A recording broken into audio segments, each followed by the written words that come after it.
हरिने माझे हरिले चित्त भारवित्त विसरले आता कैसे जावो घरा नोहे बरा लौकिक पारखे असे सांगता गोष्टी घरचे कोटे खातील आता कैसे जावो घरा नोहे बरा लौकिक तुका म्हणे निवांत राही तुका म्हणे निवांत राही पाहिले पाही परतुनी आता कैसे जावो घरा नोहे बरा लौकिक विठ्ठल विठ्ठल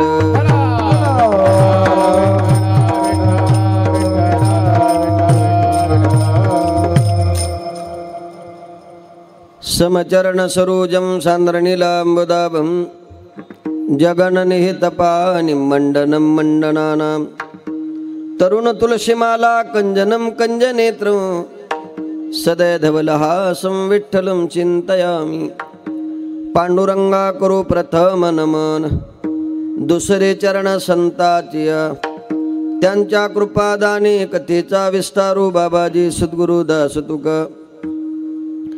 नमो ज्ञानेश्वरा नमो ज्ञानेश्वरा निवृत्ती उदारा सुपान देवा मुक्ताबाई नमो त्रिभुवन पावनी अद्यत्रे जननी देवाची ज्यांचे गावे केला वास त्यासी नसावे उदास मस्तक हे पायावरी या वारकरी संतांच्या श्री संताचे माथा चरणावरी साष्टांग हे करे दंडवत किंवा शरण शरण एकनाथा पायी माथा ठेविला नका पाहू गुणदोष झालो दास पायांचा सोनो पंत तथा कुणी जनतया मामासी बोलती नामे शंकर शंकरा शुभ करा निसंग जो संगती पुण्यश्लोकीचा पुण्यनगरीचा मोती करा शोभतो ऐशा संतवरा शुभ करा दांडे करा वंदितो सेवेला गी सेवक झालो सेवेला गी सेवक झालो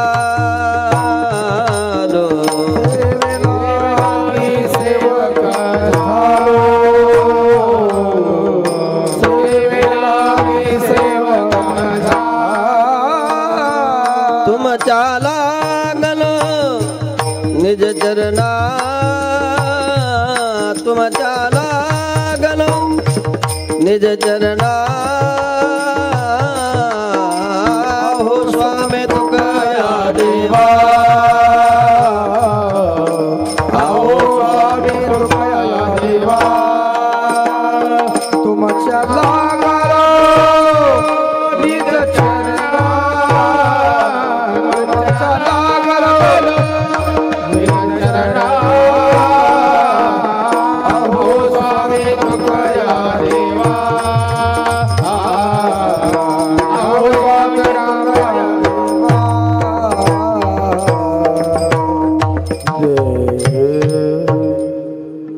सेवे लागे सेवक झालो तुमच्या लागलो निज चरणा आहो स्वामी तुकया देवा यावरे न करावा अव्हेरू मनोबुद्धी अहंकार चित्तानि नाहु न च श्रोत्र जिह्वे न च घ्राण नेत्रे न च व्योम भूमिर्न तेजो न वायो चिदानंद रूप शिवोहम शिवोहम हरिणे माझे हरिले चित्त भारवित्त विसरले आता कैसे जाऊ घरा नोही बरा लौकिक प्रस्तुत कीर्तन रूपी सेवेकरता निवडलेली गवळण श्रीमंत श्री जगद्गुरु तुकाराम महाराज यांची 4 चरणाची आहे. गवळण भगवंताच्या चरित्रातली असल्यामुळं भगवान परमात्म्याने चित्तहरण केल्यानंतर गवळणीची झालेली अवस्था आणि त्या अवस्थेचं वर्णन या गवळणीमध्ये केलेलं आहे. बसल्यापैकी आपल्या सगळ्याला अर्थ तसा सहज सहज कळत असेल, कारण हरिने माझे हरिले चित्त, माझं जे चित्त आहे ते परमात्म्यानं हरण केलेलं आहे. आणि भगवान परमात्म्यानं जी चोरी केलेली आहे ती कशाची आहे तर ती चित्ताची आहे. कारण कर्तुमाकर्तुमन्यता कर्तुम ज्याची शक्ती आहे, जो सर्वाधीश आहे, ज्यानं सगळ्या जगाला वेड लावलेला आहे तो परमात्मा चित्त चोर आहे.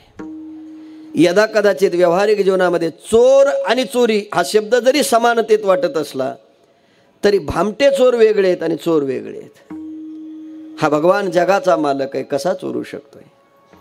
व्यावहारिक जीवनातली संपत्ती चोरीला गेल्यावर सापडत नाही, पण जो कोणाला सापडत नाही तो ज्याला सापडला तो कधीच चोरीला जात नाही आणि तो आमचा मालक आहे. म्हणून हरिणी माझी हरिली चित्त, माझं चित्त ती गवळण म्हणते त्यानं हरण केलंय. आणि म्हणून काय झालं? भार वित्त विसरले, मी सगळं विसरले. आता वित्त विसरणं इतकी सोपी गोष्ट नाही, पण ज्या गोष्टी विसरायला पाहिजे त्या विसरत नाहीत आणि ज्या विसरायला नको त्या आठवल्याशिवाय. उदाहरणार्थ कीर्तनाला आल्यानंतर विसरलं पाहिजे. काय विसरलं पाहिजे? कीर्तनातला अभंग विसरला पाहिजे. थोडा मोरे भाऊ असं मोकळा आवाज करण्याचा. भार वित्त विसरले, विसरलं पाहिजे. काय विसरलं पाहिजे? कीर्तन कोणाचं हे विसरलं पाहिजे, पण गवळण कोणाची ती आठवली पाहिजे ना. याकरता अजून थोडं पुढे सांगेल. विसरली तया थोर झाली हानी, पचतील खानी 84च्या. जन्म मृत्यूच्या दुःखातून प्रत्येक व्यक्तीला मुक्त व्हावं असं वाटत असेल तर काहीतरी विसरावं लागेल की नाही? मग जे विसरलं पाहिजे ते विसरलं पाहिजे आणि जे विसरावं याकरता ज्याला आठवायचं असतं त्याचं चित्तात धारण केलं पाहिजे. हरिणी माझी हरिली चित्त. मग वर्णन केलं.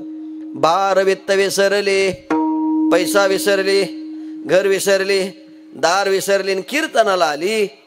5 दिवस झाले, कशी आली काही माहित नाही. पण आता काल्याचं कीर्तन संपल्यानंतर जा असं सांगितलं सगळ्याला, जेवण करा ना आपापल्या घरी. त्यातली एक गवळण म्हणते, कृष्णा तू आम्हाला सांगितलंय, आमच्या चित्ताला तू थांबून ठेवलंय, हे चित्त काही घरी जात नाही. देवानं विचारलं आली कशी होती? तिनं सांगितलं, तुझ्या मुरलीचा सुरतान मी विसरले देवान, घर सोडून धरले रान. मी काय सगळ्या गवळणी सगळ्यांच्या पाठ आहे. मी घरधंदा विसरले, आहारी सावळिया. हे सगळं वर्णन पाहताना फक्त एक डोक्यात येईल, मी काहीतरी विसरलेले. मग आली कशी? तिनं सांगितलं कशी आली म्हणजे सरळ आहे ना. इथे तुझं मंदिर हे आम्हाला कळालं आणि आम्ही अमरावतीहून आलो. इथं तुझं मंदिर हे कळालं आणि आम्ही शेगावहून आलो. इथं तुझं मंदिर हे कळालं आणि आम्ही आरणवरून आलो. इथं तुझं मंदिर हे कळाल्यामुळे आम्ही पंढरपुराहून इथं आलो. मग इथं येऊन जर तुम्ही विसरत नसाल बाकीचं तर तुमच्यासारखे शहाणे तुम्हीच आहेत. मी कशाला तुम्हाला पुढचा शब्द म्हणणार आहे? मग इथं येऊन आम्हाला देवा हे सगळं आठवलं आणि त्याचा परिणाम असा झाला. आता कैशी जाऊ घरा, नोहे बरा लौकिक. कशी घराला जाऊ म्हटले, कोणत्या घराला जायचं? पुन्हा प्रश्न आहे. खरं म्हणजे ज्या घराला गेलं पाहिजे माणसं त्या घरात जात नाही आणि ज्या घरात माणसं आपल्याला राहू देत नाही त्या घरात गेल्याशिवाय. किती सोपं आहे. निरंजनी आम्ही बांधेली घर, निराकारी निरंतर राहिलोसे, निराभासे पूर्ण झालो समरस, अखंड ऐक्यास पावलो आम्ही. हे आत्मस्वरूपाच्या ठिकाणी परमात्मा रूपाचं घर आहे. किंवा परमात्मा रूपाच्या घरात जीवाला जाण्याकरता विसरावं लागेल काम क्रोधाधिक विकार आणि त्या विकाराची नायनाट झाल्याशिवाय या घरापर्यंत जीवाला जाता येत नाही. म्हणून आता कैशी जाऊ घरा, नोहे बरा लौकिक. पण प्रश्न असा आहे महाराज, देवाचा आठव झाला आणि इतर गोष्टीचा विसर झाला की लोकांचा लौकिक सुरू होतो. लौकिक कोणता सुरू होतो त्यातली 2 कारणं सांगतो. एखाद्या माणसाला जर समाज मानायला लागला की ज्यांना कोणी मानत नाही त्यांना यांचा लौकिक बरा दिसत नाही. थोडंसं पुढचं सांगेल. महिला मंडळाच्या भजनी मंडळातल्या एखाद्या महिलेला जर चांगलं तालात म्हणता यायला लागलं, येत नाही पण सांगतो तुम्हाला, तुम्ही काय राग मानू नका, तुम्ही किती शिका, तुमचं ते भजन तालातच येत नाही. म्हणते मग गवळणी गाथा पाठ असल्यासारखे, पण तुम्हाला म्हणायचा भरा उल्हास राहतो. पण आता हे सगळ्या गोष्टीचा जर बारकाईने विचार केला तर हे आलं पाहिजे ना. मग आम्ही काय प्रयत्न नाही करायचे का? करायचे ना. कोण म्हणतं नाही करायचे? पण प्रयत्न करत असताना तिथपर्यंत जावं लागेल, सोडता येत नाही. मग तिथपर्यंत जाण्याकरता आणि त्याचा विसर होण्याकरता आणि ह्या सगळ्या लौकिकात येण्याकरता नियम असा आहे, कोणाचाही लौकिक झाला की त्याला विरोध तयार होतो. आणि माझं तर मत असं आहे, विरोध तयार होण्यापेक्षा लौकिक बरा नाही. अजून थोडंसं पुढचं सांगतो. लौकिकामध्ये विरोध आहे आणि अलौकिकामध्ये पण विरोध आहे. मग काही माणसं बघा पडद्याच्या आड राहतात आणि कामं करतात, काही कोणालाच कळू देत नाही, पण खून केल्याशिवाय असं पाहिजे का? नाही. नो हे बरा लौकिक, लौकिक बरा नाही. 5 दिवस सप्ताह झाला, सप्त्यात रोज कीर्तनं झाली, प्रवचनं झाली, आणि झाल्यानंतर एखाद्याचं कीर्तन जर असं मस्त रंगलं की मग लोक चर्चा करतात, काय कीर्तन झालं वा. आता आदल्या दिवशी यायचं झालं ते तिथंच उभे होते, मग त्याला यायचा लौकिक बरा दिसत नाही. आमचं सांगतो, तुमचं तुम्ही पाहून घ्या. आणि मग ते दुसऱ्याला म्हणते त्याला काय येतं, कोणाला? कालच्याला. उद्या म्हणा काय म्हणायचं ते, आज नका म्हणू.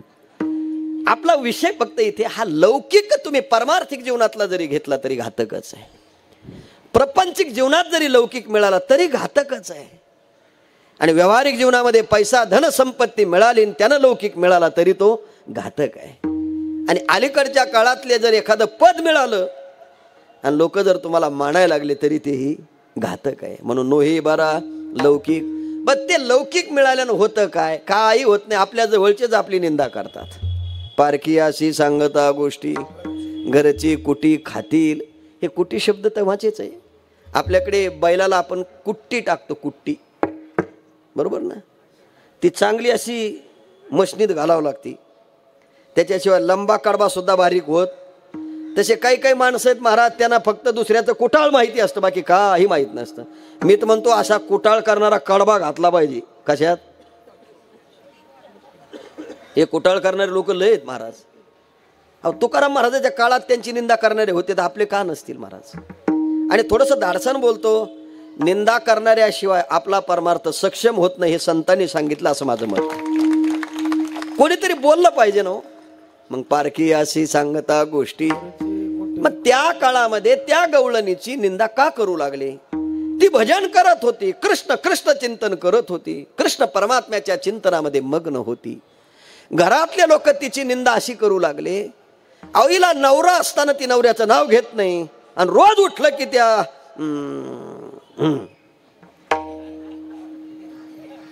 तिला नेमकं झालं काय? पारखी अशी सांगता गोष्टी, घरची कुटी खातील. हे सगळे कुटाळ लोक निंदा करू लागली. आणि मग ती थांबली आणि भगवंताला हात जोडले, म्हणले देवा हे सहन होत नाही, आता काय करू? तुका म्हणे निवांत राही, पाहिले पाहि परतोणी. आता तू निवांत राहा. आबा आम्ही आता निवांत झालो. आता तू निवांत राहा. कशी राहा? निवांत राहण्याचा अर्थ असा नाही, बोलायचं नाही. तुका म्हणे निवांत राही, पाहिली पाहि परतोणी. मग या करता काय करायचं? आता कैसे जाऊ घरा, नोहे बरा लौकिक, विठ्ठल विठ्ठल.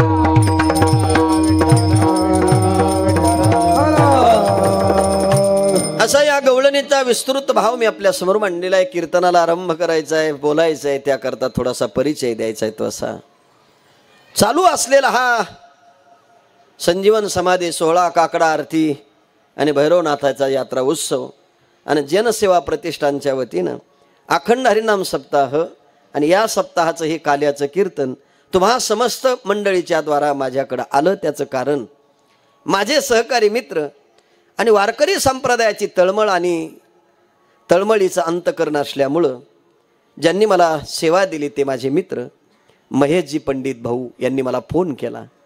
त्याचं कारण पंडितजीकडे अनेक आलेली महाराज मंडळी असतील, त्यामध्ये आमचे हरिभक्तीपरायण ज्ञानेश महाराज फलके, त्यांनी गुरुजींचा माझा परिचय करून दिला. आणि या वर्षीचं काल्याचं कीर्तन 6 महिन्यापूर्वीच मला दिलेलं आहे. आणि काल्याच्या कीर्तनाकरता मी आपल्या समोर उभा आहे. इथं आल्यानंतर काय वर्णन करावं? एक एका हुनी बळीरी. आमचे थोर कीर्तनकार भागवताचार्य श्री हरिभक्तीपरायण गणेश महाराज या ठिकाणी उपस्थित आहेत. त्याचबरोबर संगीत विशारद अलंकार आमचे हरिभक्तीपरायण महादेव महाराज आव्हाड आहेत. त्याचबरोबर दुसरे आमचे हरिभक्तीपरायण काशीनाथ महाराज येरमुलकर संगीत विशारद उपस्थित आहेत. आणि भामचंद्र डोंगरावरती तुकोबाराची साधना करणारे आमचे साधक वृंद गुरुवर्य गुरुबंधू आमचे या ठिकाणी उपस्थित आहेत. मृदंग वाजवण्याकरता महाराजांच्या अगोदर दुसरे मृदंगमणी कृष्णा महाराज आहेत.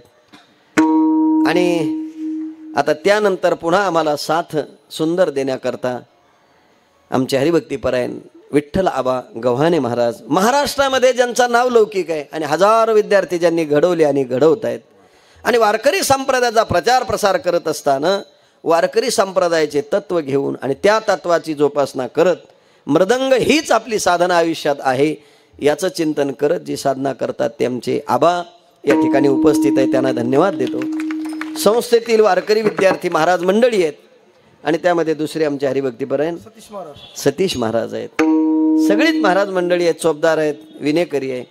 खरं म्हणजे महेश पंडित भाऊंना थोडीशी हेच दिली पाहिजे. पहिल्या दिवशी गोरेंचं कीर्तन आहे, काल्याला गोरेच आहे. फक्त एवढंच आहे, मला वाटतं दोघांची उंची मोजायला पाहिजे होती तुम्ही त्या दिवशी. सारखीच आहे का? हरकत नाही, ओके ओके. पण एक लक्षात ठेवा पंडितजी, नियम असा आहे, ज्यांची उंची कमी आहे तीच माणसं देशात चांगलं काम करू शकतात. लाल बहादूर शास्त्री. अजून जास्त नाही सांगणार मी. आणि 2 गोरे आहेत आणि या गोऱ्यांचा आवाज निवांत चालला पाहिजे त्याकरता मोरे आहे. बरोबर आहे का? आमचे मोरे दादा ज्यांचं साऊंड सिस्टीम मोठमोठ्या लाखो समाजामध्ये ज्यांचं चालतं आहे, ज्यांचा आवाज इतका सुंदर आणि सखोल दृष्टीने आपल्याला ऐकायला मिळेल, असे आमचे मोरे महाराज या ठिकाणी आहेत. महिला मंडळ, पुरुष वर्ग, तरुण मित्रमंडळी, सेवेकरता जी गवळण निवडली ती गवळण तुकाराम महाराजांची आहे. गवळण 99% लोकांच्या पाठातली असल्यामुळं सरळ उत्तर देतो. हरिणी माझी हरिले चित्त, माझं चित्त परमात्म्यानं हरण केलं. मुळामध्ये प्रश्न असा आहे, हे जे चित्त आहे हे चित्त कोणाचंच कोणी हरण करू शकत नाही, पण परमात्मा सोडून चित्त हरण करण्याची ताकद आहे कोणात नाही. गीतेमध्ये वर्णन केलंय. चंचलमी मन कृष्ण प्रमाथी बलवदृढम तस्याहम निग्रम मन्ये वायुरे.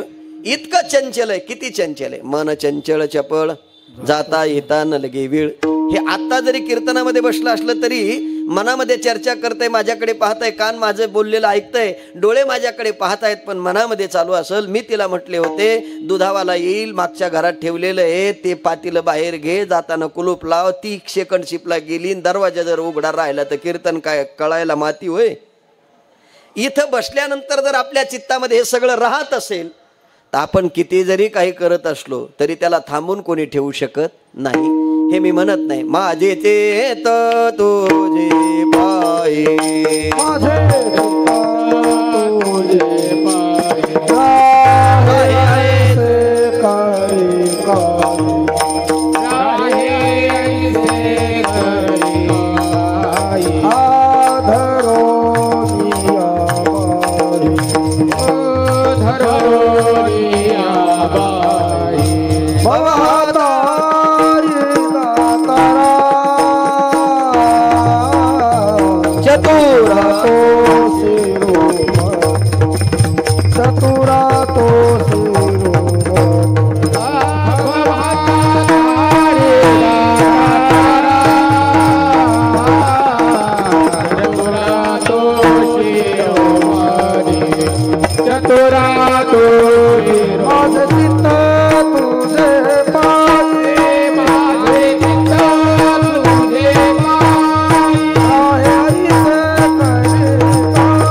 माझे चित्त तुझे पायी, राहे ऐसे करी काही.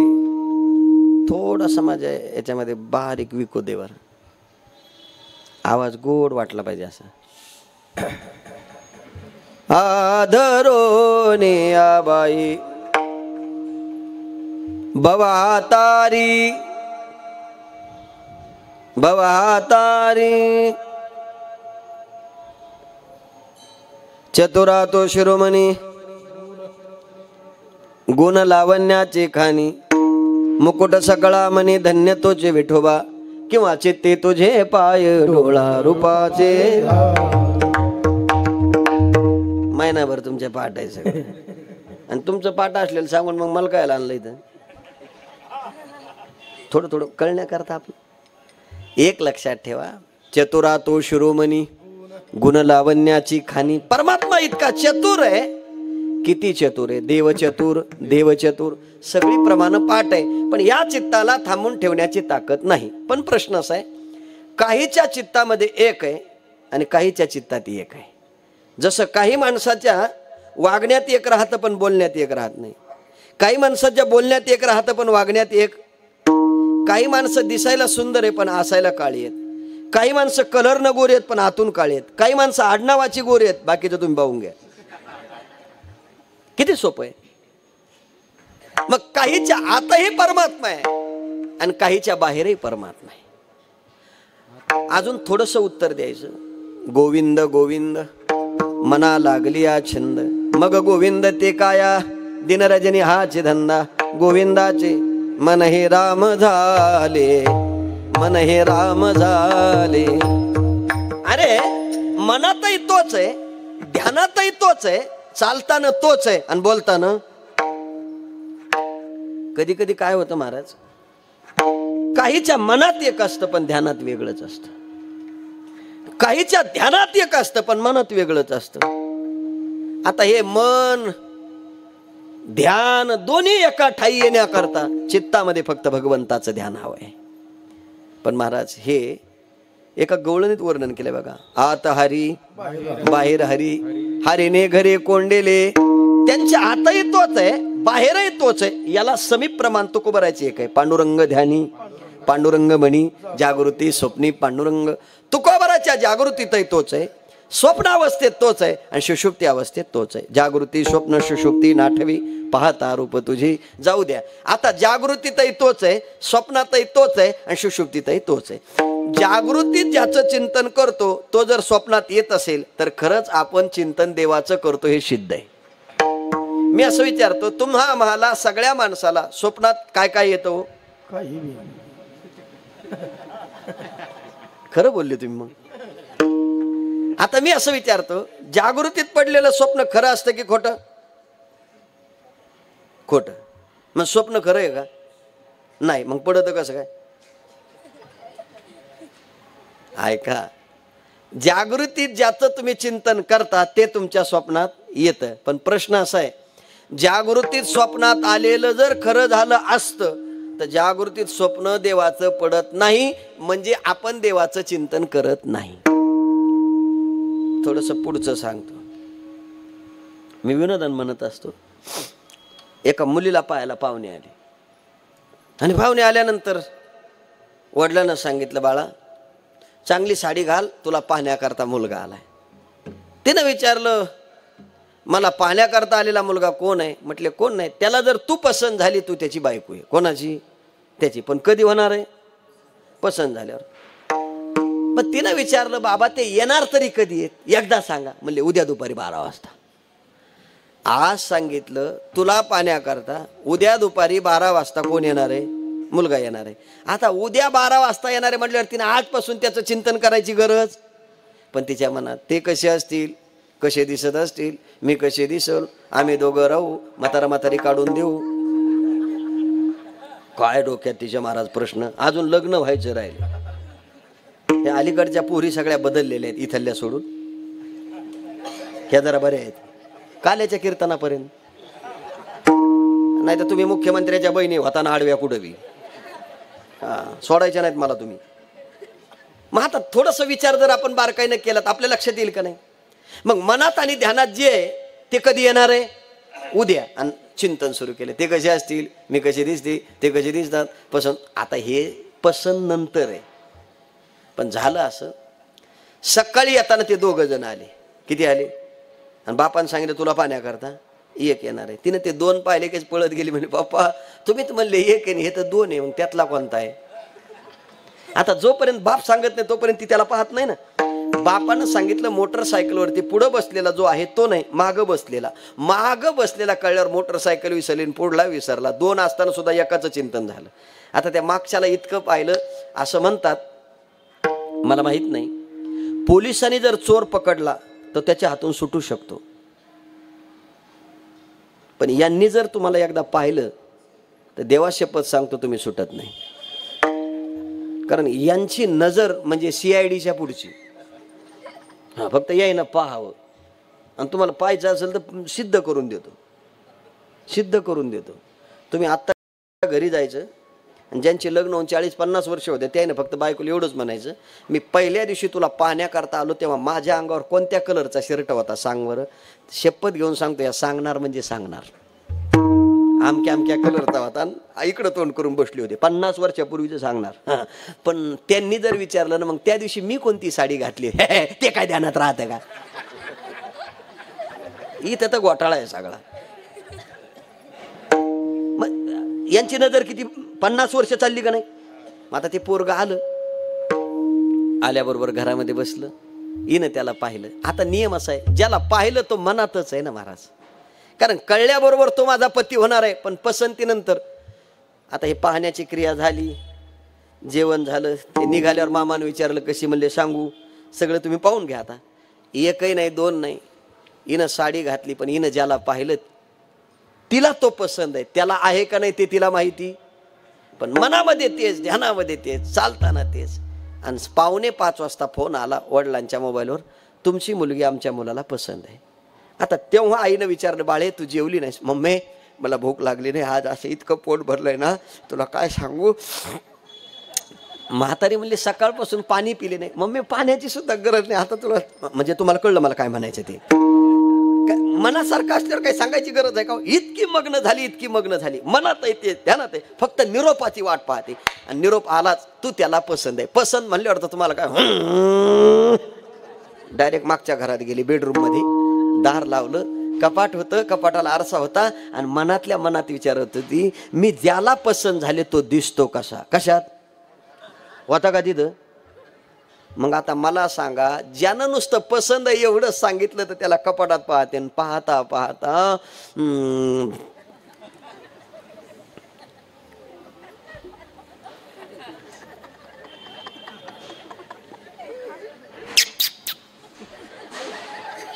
कशात होता का तिथं?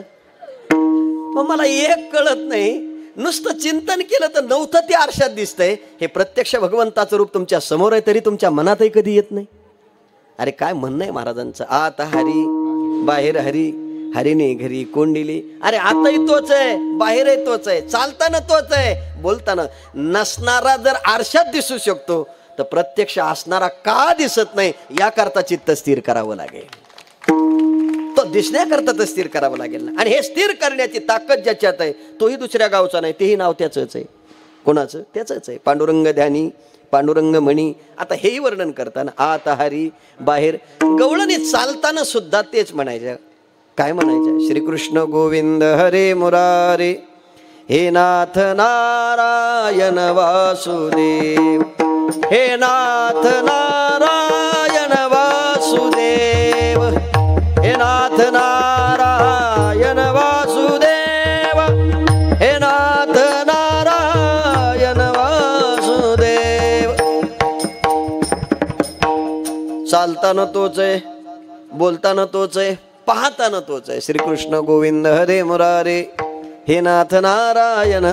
पुढचं रूपक सांगतो, गोविंदो घ्या कोणी, दामोदरू घ्या गे, तव तव हसती मथुरेच्या. हे सगळं मनातलंच आहे ना. मग चालताना जर तोच आहे आणि बोलताना तोच आहे. एक रूपक केलं बघा, गाईचं वासरू म्हशीला सोडशी, म्हशीचं पारडू गाईला सोडशी, बैलाची धार कशी काढू रे, काना तुझ्या मुरलीच्या बाई रे, मन मुईली रे मन मुई. ही गवळण नाही. आणि हे कीर्तनात सांगतोय पुन्हा मी, कोणत्याच गाथ्यात नाही. हे माथ्यातल्या गवळणीने ही गवळण तयार केली. तुम्हाला सगळी उत्तर देऊ का?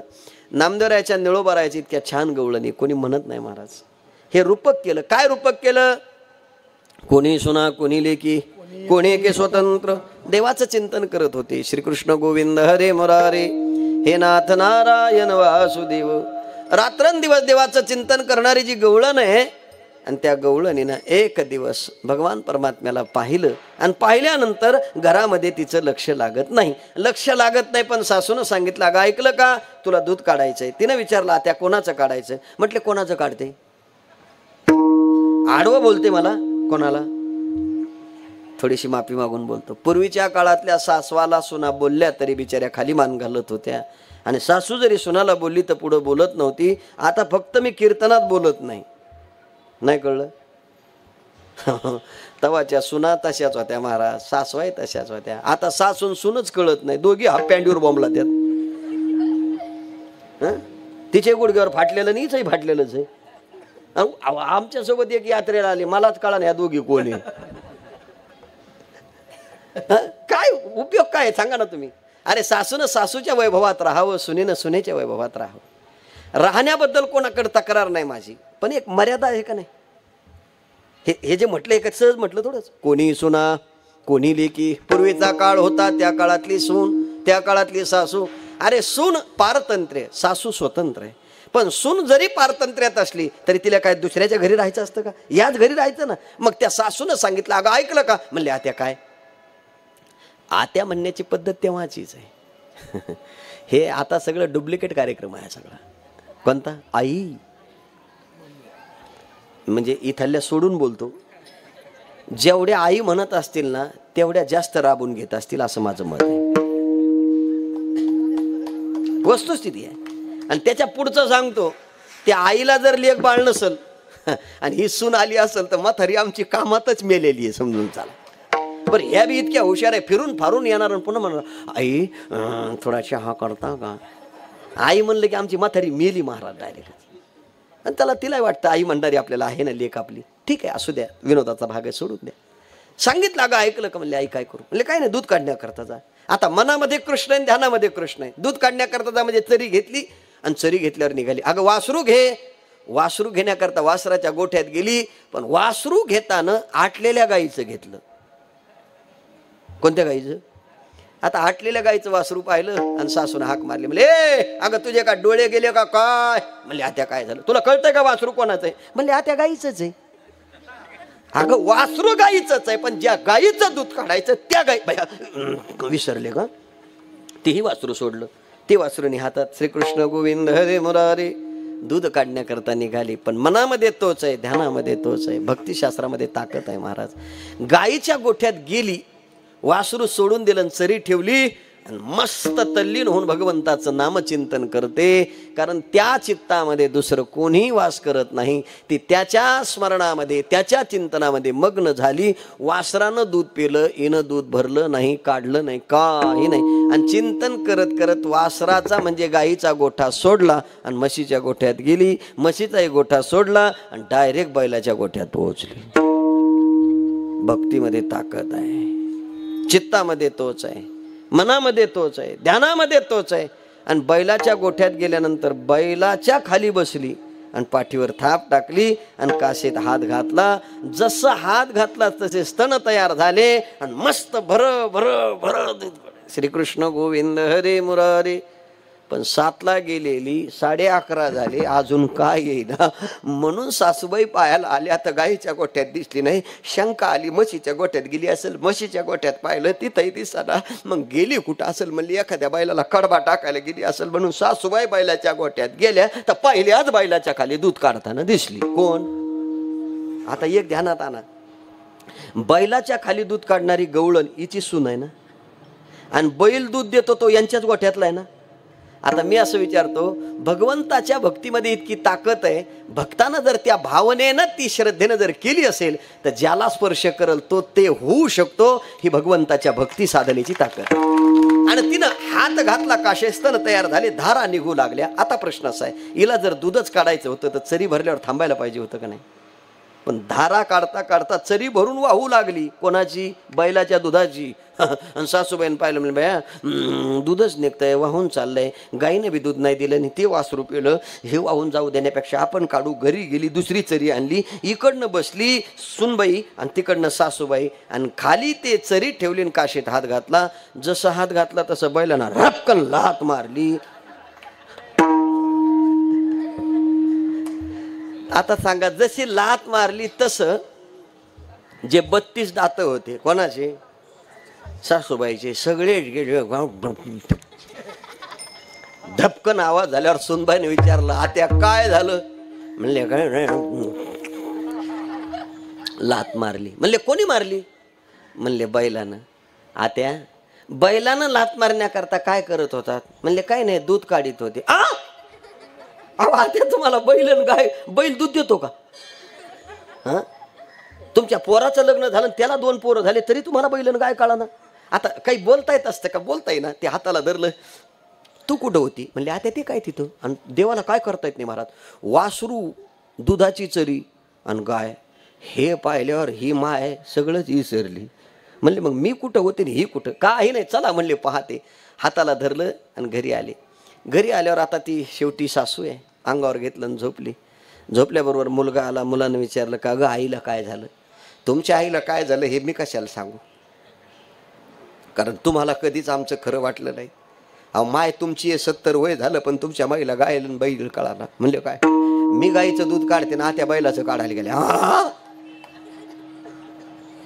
दार उघड बर म्हणले. दार उघडलं गेला. म्हणले आई काय झालं? म्हणले काय नाही. तिला विचार. कोणाला?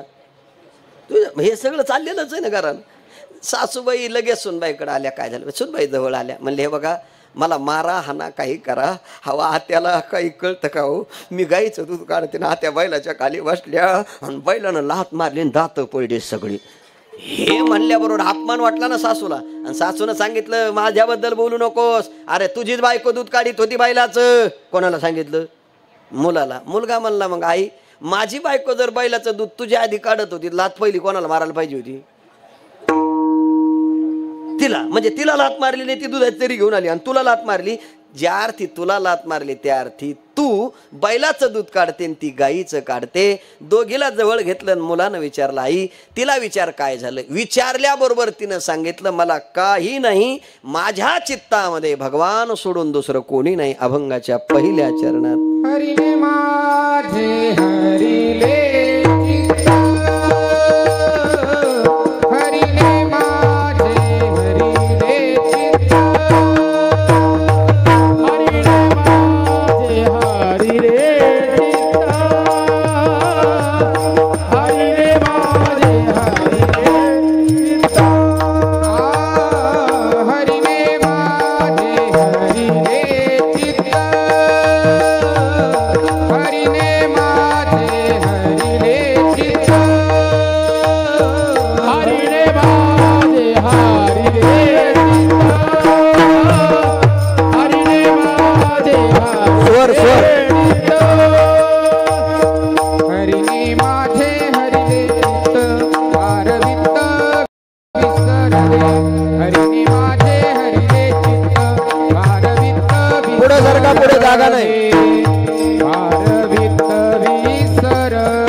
हरिने माझे हरिले चित्त भार वित्त विसरले. माझं चित्त परमात्म्यानं हरण केलं. आता ज्यानं चित्त हरण केलं तो परमात्मा आहे, जगाचा मालक आहे, सृष्टीचा नियंता आहे. त्याची ओढ ज्याच्या ज्याच्या मनात आहे त्याच्या चित्तामध्ये तो आहे. कारण चित्त चोरिले नंदाच्या नंदने. मग हा जो परमात्मा आहे या परमात्म्यानं माझं चित्त चोरलेलं आहे. आणि खरंय महाराज परमात्म्यानं चित्त चोरण्याकरता आपलं चित्त त्याच्यापर्यंत गेलं पाहिजे. मला सांगा देवाची मूर्ती आपल्या स्मरणात राहण्याकरता आपण ती पाहिली पाहिजे का नाही? जोपर्यंत पाहत नाही तोपर्यंत ती काही कळत नाही. त्याचंही वर्णन करताना नव्हता काळा गोरा खुजाना ठेंगाना स्वरूप सुंदर आणि देखना. नेमका कसा आहे कोणाला सांगता आलेला नाही. ठाईचा चे काळा अनादे बहु काळा म्हणून वेदाचा लावी लागे माये.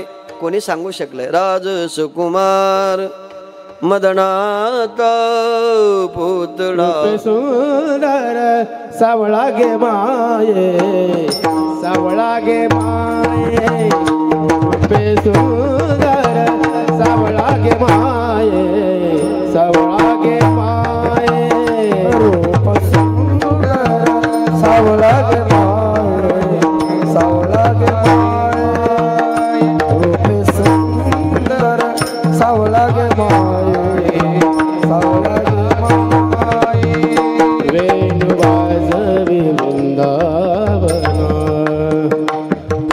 वृंदावना गोधने चारिताये सावळा गे माये रूपे सुंदर सावळा गे माये सावळा गे माये रूपे सुंदर सावळा गे माये सावळा रूपे सुंदर सावळा गे माये सावळा गे माये सावळा गे माये.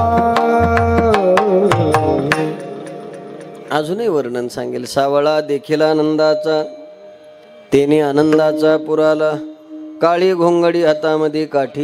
ज्याचं वर्णन करायचं तो कसा आहे मी सांगितलं ना. राजसुकुमार मदनाचा रवी शशी कळा लोपलिय कस्तुरी मळवट चंदनाची उटी रुळे माळ कंठे वैजयंती. त्याचं वर्णन नाही करता आलं. पण महाराज मी ज्याला पाहिलंय तो होता कसा? म्हटले तो सुंदर होता. किती सुंदर. कर्तुम अकर्तुम अन्यथा कर्तुम ज्याची शक्ती आहे, जो सर्वाधीश आहे, ज्यानं सगळ्या जगाला वेड लावलं, त्या परमात्म्याचं वर्णन करताना सावळा देखील नंदाचा. बरं, जो नंदाचा आहे त्याला पाहिलं. एका बंजारी भाषेतल्या गवळणीने पण म्हटले मला, देखे देखे गे जे सोदामाय देखे देखे गे जे सोदामाय देखे देखे गे सोदामाय देखे देखे सोदामाय तार छोरियान मुझे गाली देवचे तार छोरियान मुझे गाली देवचे देखे देखे गे सोदामाय देखे देखे गे सोदामाय देखे देखे ग जसोदा मायचे तार छोरियान मुझे गाले देवचे. ही बंजारी भाषेतली गवळण आहे. अरे देखे अबाई रोजे बायरो. आपल्या तिकडे होते ना गोळा नाही. इथं कामाला असतील कोणी आहेत ना. बरं चलो बाटी माटी घालून. माझा म्हणण्याचा अर्थ एवढा आहे, ती त्या काळातली गवळण आहे. तिनं पाहिलं. मग ज्याला पाहिल्यावर चित्ताची अशी अवस्था होती, त्या परमात्म्याचं वर्णन करताना तुकोबारा म्हणतात, हरिणी माझी हरिली. आणि पुन्हा इथे एक शब्द वापरला, माझं चित्त इतरात्र नाही. ज्याचं चित्त त्याच्याकडे लागतं त्यानंच म्हणायचं माझं, आणि ज्याचं लागत नाही त्यानं माझं म्हणायची गरज. आपण माझं तेव्हा म्हणतो जेव्हा विश्वास पडतो. हा मुलगा कोणाचा? कोणाचा? माझा. किती किती कळवळ्यानं मुलगा माझा म्हणतात का नाही? मुलगा कोणाचा? माझा. मग परमात्मा? अहो देव माझा मी देवाचा हीच माझी सत्य वाचा. हे कोणी म्हणायला तयार नाही. फक्त इथं माझं म्हणतेत कधी? तवा मी आणि माझं. हे माझं ते माझं आणि ते बी माझं. अरे हे माझं म्हणण्यात आयुष्य निघून जातं तरी माझं कोणही कळत नाही. काय वर्णन केलंय? बहीण कुणाची भाऊ कुणाची कोण कुणाची सखे सोयरी मेल्या पाठी सर्व राहिली. बहीण कुणाची भाऊ कुणाची. आता मला वाटतं काल त्रिपुरारी पौर्णिमा झाली. भाऊबीजे पासून ते पौर्णिमेपर्यंत बहिणी फिरतच असतील ना. कशा करता? माझा दादा. आणि इस्टेटीला भाव आला तर कोर्टात गेली बोंबलत. आणि काय ह्याला दादा म्हणते रे? काय काय राहिलं सांगा बरं? बहीण भावाचं नातं तोडलं कोणी? पैशानं तोडलं ना. मग ज्या पैशानं ते नातं तोडलं तो पैसा बरा की नातं बरं? नातं बरं. मग नातं बरं आहे तर मग कोर्टात कशाला गेली? पैशासाठी. मग तुम्हाला गरज कशाची आहे? माझं मत आहे गेलं पाहिजे कोर्टात, मी नाकारत नाही, गेलं पाहिजे, काय हरकत आहे. पण जर तुमच्याकडं नसल आणि भाऊ तुम्हाला देत नसल, तुमचीच खायची पंचायत, त्याला मागा ना. पण तुमचंच पेटून दिल्यावर 6 महिने येत नाही तरी भाऊ कोर्टात घेऊन हिंडतील, काय ह्याला राखी पौर्णिमाला बोंबलं तरी. उद्देश आहे, तुम्ही नाकारू नका, पण सोडलं तर पाहिजे नाही. हे कायदे पण असेच आहेत महाराज, पळून गेल्यावर कायदे त्या पोरापोरीच्या बाबतीत आहे ना तसंच. मग आता हे बरं, चुलत मिलत झुलत जागे होते आता, तुम्हाला नाही कळलंय? चुलत मिलत झुलत हे हायवे आले, हे सगळ्या MIDC आल्या. आपल्या आज्याच्या पूर्वी पद्धत अशी होती, 50-50 एकर जमीन आपल्या बापाच्या नावावर होती का नव्हती? आणि तेव्हा आपल्या वाटण्या नव्हत्या, त्याच्यानंतर वाटण्या कोणी केल्या नाही तेवढा विश्वास होता, आणि मग ते नावं लागले, नावीला जाऊन त्याला सुद्धा पैसे द्यायची वेळ आली. आत्याचे पोर, आत्याचा हिस्सा नाही म्हणत मी, कोणाचे? साऱ्या भानगडी आहेत महाराज या, आणि एका कीर्तनात सांगायच्या का? पण हे का सांगितलं? माझेपणा, मला इथे यायचंय, हे माझं ते माझं म्हणण्यात सगळं गेलं, पण माझा परमात्मा सोडून जगात कोणी नाही हे जेव्हा म्हणाल ना, तेव्हा तुम्हाला काहीच कमी पडत नाही. पण हे म्हणतच नाही ना कोणी. मला सांगा, विष का प्याला राजाजीने भेजा, पिबत पिबत मेरा हसी रे. विषाचा प्याला सुद्धा तिनं भगवंताचं चिंतन करता करता स्वीकारला. विष सुद्धा काही करू शकलं नाही माझं म्हणल्यानंतर. पण परमात्मा माझा आहे ना. मग हरिणी माझी हरिली चित्त, झालं काय? भार वित्त विसरले, मग घर विसरली. आणि खरंच आहे महाराज, देवाचं चिंतन करायला लागल्यानंतर देवाच्या चिंतनाची आणि आपल्या मनाची अवस्था त्या स्थितीला गेली की आपल्याला या गोष्टी आवडत नाही, आणि हे सगळं असं वाटतं यातलं एकही माझं. भार वित्त विसरले, वित्त म्हणजे पैसा, विसरले. पण इथे पैसा तर विसरत नाही हो. तुम्हाला सांगायची काय गरज आहे, आम्हाला सांगू वाटणार.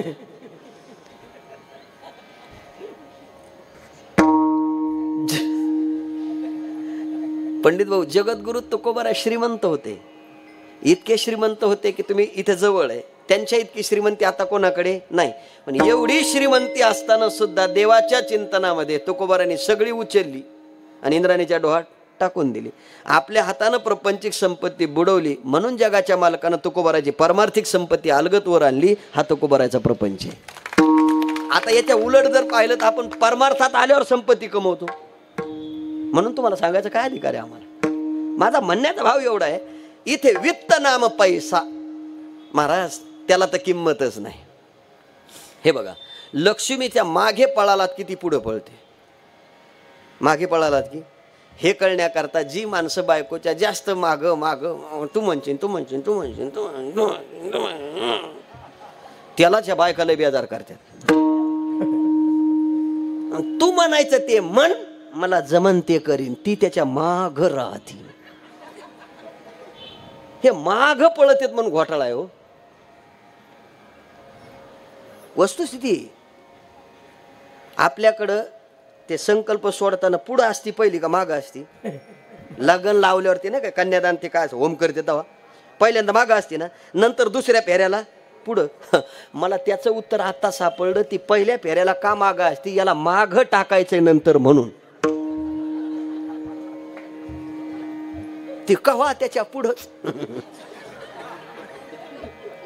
अहो काय काय माणसं पाहिल्यावर तुम्हाला वाईट नका वाटू दे, आम्हाला लाज वाटत हो. आम्ही गाडीतून चाललेलो असतो, ते लेकरू त्याच्याजवळ, तिची परस त्याच्याजवळ, ती निघते अशी येडी हळद. लेकरू त्याच्याजवळ, परस त्याच्याजवळ.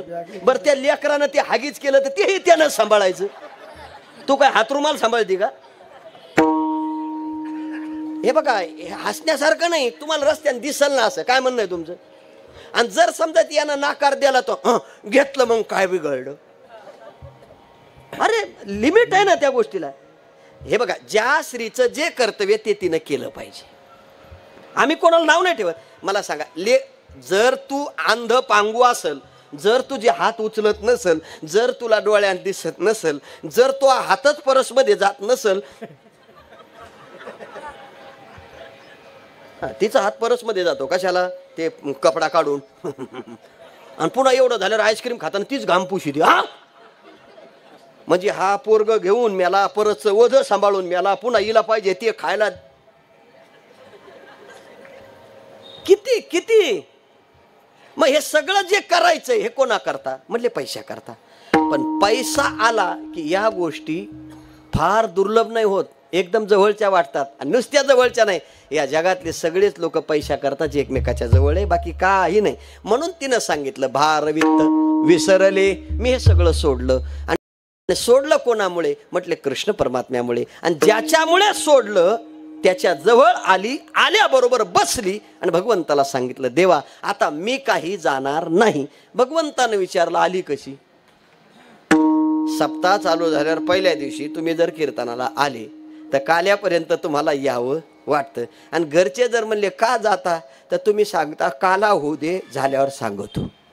आता इथं येण्याकरता तुम्हाला कोणी बोलवलेलं नाही, पण भगवंताच्या नामाची ओढ अंतकरणात असल्यामुळं तो सुखदायी आहे हे अंतकरणाला पटल्यामुळं इतरत्र गोष्टीमध्ये कशात सुख नाही त्याच्यामध्ये आहे, म्हणून त्याच्या ओढीनं तुम्ही इथपर्यंत आलात. आणि येऊन काल्याचं कीर्तन ऐकलं, 5 दिवस रोज आलात. आता तुम्हाला विचारलं घरी जा, तर तुम्ही म्हणता आम्हाला जाता येत.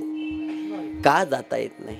का जाता येत नाही? अभंगाच्या दुसऱ्या चरण. आता कैसी जाऊ घर, आता कैसी जाऊ घर, आता कैसी जाऊ घर, आता कैसी जाऊ घर, आता कैसी जाऊ घर, आता कैसी जाऊ घर, आता कैसी जाऊ घर, आता कैसी जाऊ घर.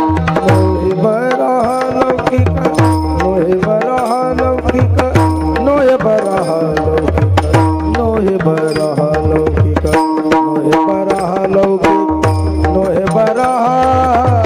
लौकिक, नोहे बरा लौकिक, नोहे बरा लौकिक, नोहे बरा लौकिक. आता कैसी जाऊ घर, आता कैसी जाऊ घर, आता कैसी जाऊ घर, आता कैसी जाऊ घर, आता कैसी जाऊ घर, आता कैसी जाऊ घर, आता कैसी जाऊ घर, जाऊ घर.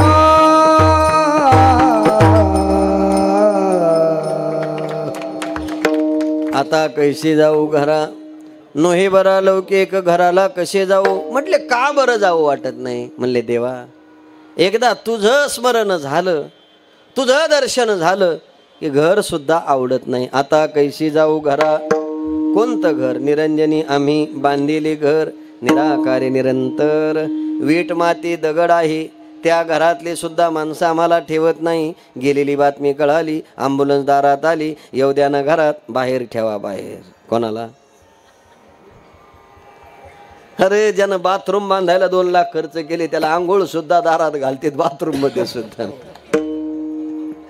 बर त्याची आंघोळ घालताना पुन्हा तुटके तुटके धोत्र बित्र लावा आडवे. अरे बाथरूम आहे त्याचं, तिकडं कोणाचं? शावरचं पाणी बंद झालं, त्यानं फिटर आणून दुरुस्त केलं. इथं पाणी साऱ्या गावानं तापिलं. आणि कुठं तापिलं? घरात नाही, रस्त्यावर.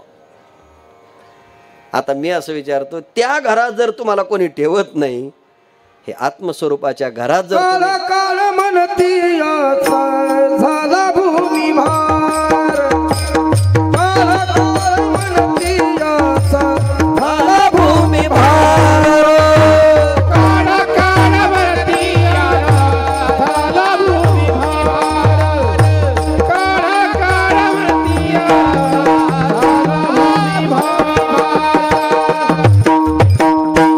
काढा काढा म्हणती आता झाला भूमी भार. एवढं माहिती असून तरी किती भार घेता तुम्ही? माहिती आहे ना सगळ्याला. मग आता मी असं विचारतो, त्या घरात तुम्हाला कोणी ठेवत नाही, पण आत्मस्वरूपाच्या ठिकाणी परब्रह्मरूप भगवंताच्या घरात एकदा प्रवेश केला ना महाराज, तिथून तुम्हाला कोणीच काढू शकत नाही. हे घर सोडून द्या. आता कैसी जाऊ घरा, नोहे बरा लौकिक. आणि मग एकदा त्या घरामध्ये प्रवेश केल्यानंतर काय तो लौकिक असतो, काय ते सुख असतो, काय त्या सुखामध्ये मनुष्य राहतो. पण या घरात राहिल्यावर सगळे माणसं आपल्याला लौकिक मिळायला लागल्यावर आपल्या जवळचे सुद्धा आपल्याबद्दल काही ना काहीतरी बोलायला तुम्ही बघा महाराज, घोड्यावर बसू देत नाही, खाली चालू देत नाही. एक घोडा घोड्यावर बसून आला, हा कळलं ना. आणि घोड्यावर बसून आल्यावर सगळे गाढव म्हणले हा काय मूर्ख आहे, घोड्यावर बसला. कोणाला? त्या घोड्यावर बसणाऱ्यांना सांगितलं मी तरी घोड्यावर बसलोय, पण तुम्ही घोड्यावर बसून गाढव झालेत हे तुम्हाला का कळलं नाही? म्हणजे बसणाऱ्याने हे ध्यानात ठेवायचं की आपल्याला घरी गाढवच व्हायचे. कोणी असू द्या, तिथे तिथे काही सुट्टी नाही कोणाला. मग आता मी असं विचारतो, हा लौकिक जर पाहिला तर परमार्थात सुद्धा घातक आहे. एकांतात बसून देवाचं चिंतन करा, कोणाच्याच जवळ येऊ नका, काही त्रास होत नाही. पण तुम्ही जर लोकात आलात की लोकाचा तुम्हाला त्रास झाल्याशिवाय, अहो चांगलं वाजवायला यायला लागलं की विरोधक तयार होतात. काही तर माणसं इतके सुप्त आहेत महाराज, कळत नाहीत. मला असं वाटतं माझे सगळे आहेत, पण नाही पंडित गुरुजी, लय विरोधक आहे महाराज.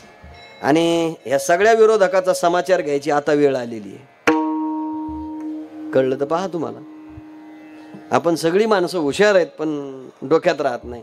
अरे रोज मला भेटत होते तेच माझे विरोधक झाले, आणि समोर भेटून चहा प्यायचे बरं आहे, आणि हातून काड्या घालीत. ध्यानात ठेवा, ज्यांनी आतून काड्या घातल्या त्याला काड्या सुद्धा जाळायला राहणार नाहीत नंतर.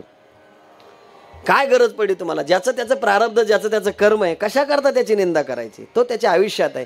एखादा गरीब असेल त्याचा लौकिक तेवढाच आहे, एखादा त्याच्यापेक्षा श्रीमंत असेल त्याचा लौकिक अजून मोठा, आणि आपल्यापेक्षा दुसऱ्याचा लौकिक व्हावा हे अंतकरणात ज्याच्या राहतं त्याचाच लौकिक होतो, इतरत्र होत नाही.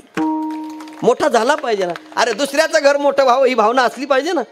दुसऱ्यानं श्रीमंत व्हावं हे वाटलं पाहिजे ना. माझ्यापेक्षा दुसरा नको हे म्हणणं म्हणजे तू लहान करून घेणं. नो हे बरा लौकिक बरा नाही. का बरं बरा नाही? पारखी अशी सांगता गोष्टी घरचे कुठे खातील. मग गावातली लोकनिंदा करू लागली, देवदेव करायला लागली, देवाच्या नादाला लागली, कृष्ण कृष्ण म्हणते अशी चर्चा चालली, आणि तिच्याबद्दल कुटाळक्या सुरू केल्या. आता काय कुटाळक्या करतात? एखादी जर तुळशी वृंदावन घेऊन वारीमध्ये पायी चालली तर गावातले म्हणतात तिकडं लय देवदेव करायला, इकडं नवऱ्याची काय खायची हाले.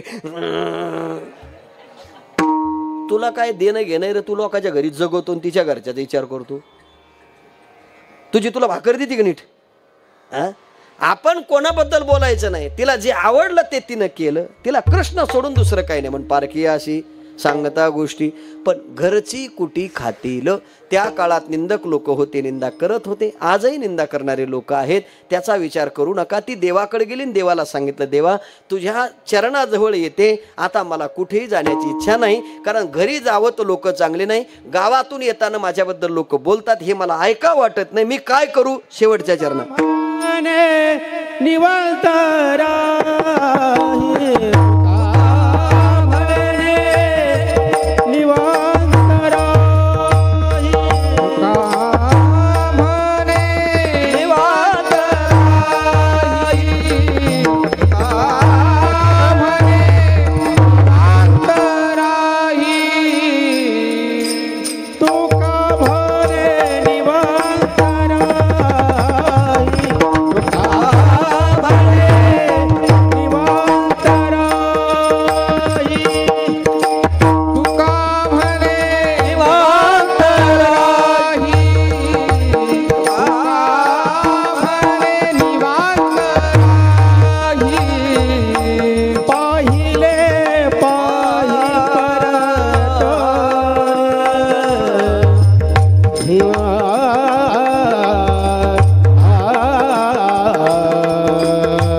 हरिने माझे हरिले चित्त भारवित्त विसरले.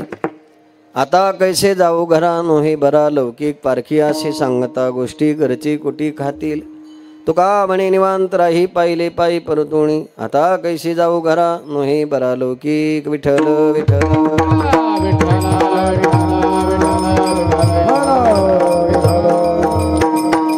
आज काल्याचं कीर्तन आहे आणि काल्याच्या कीर्तनामध्ये गवळणीचा भाव झाला की भगवंताचं चरित्र आहे.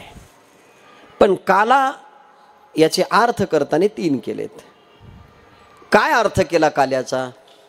2 पदार्थाचे एकीकरण केल्या जातं त्याला काला म्हणतात. एक दही आणि लाही. लहान बाळाला भूक लागल्यानंतर आई त्याला काला करून देते. तो कशाचा? तुमच्या घरामध्ये असणारा दही भात. पण तो नाही. इथे हरिनामाचा खिचडी काला, प्रेमी मोहिला साजणे, दुसरा काला संपला. तिसरा काला कोणता आहे? जीव ब्रह्म ऐक्य होणं. जीव ब्रह्म ऐक्य स्थितीपर्यंत जीव जाण्याकरता त्याचं अज्ञान गेलं पाहिजे आणि अज्ञान जाण्याकरता तो संतांच्या सान्निध्यात आला पाहिजे. त्याच्याशिवाय त्याला त्या ज्ञानाची ओळख होणार नाही. पण हा काला करत असताना हा काला आम्हाला मिळेल का? म्हटले मिळेल. कशानं? चरित्र ते उच्चारावे. चरित्र ते उच्चारावे. देवे गोगोळे केले देवे गोगोळे.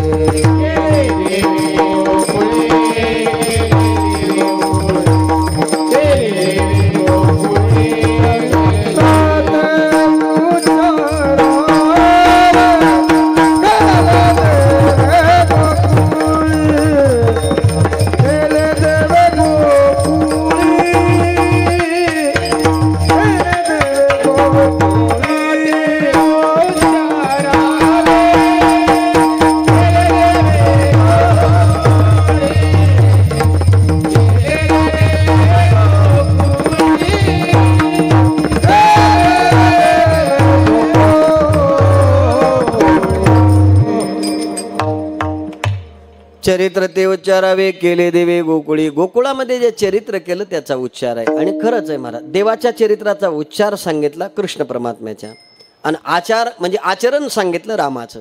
आता रामाच्या चरित्राचा उच्चार नाही, आचार आहे. आणि कृष्णाच्या चरित्राचा उच्चार आहे.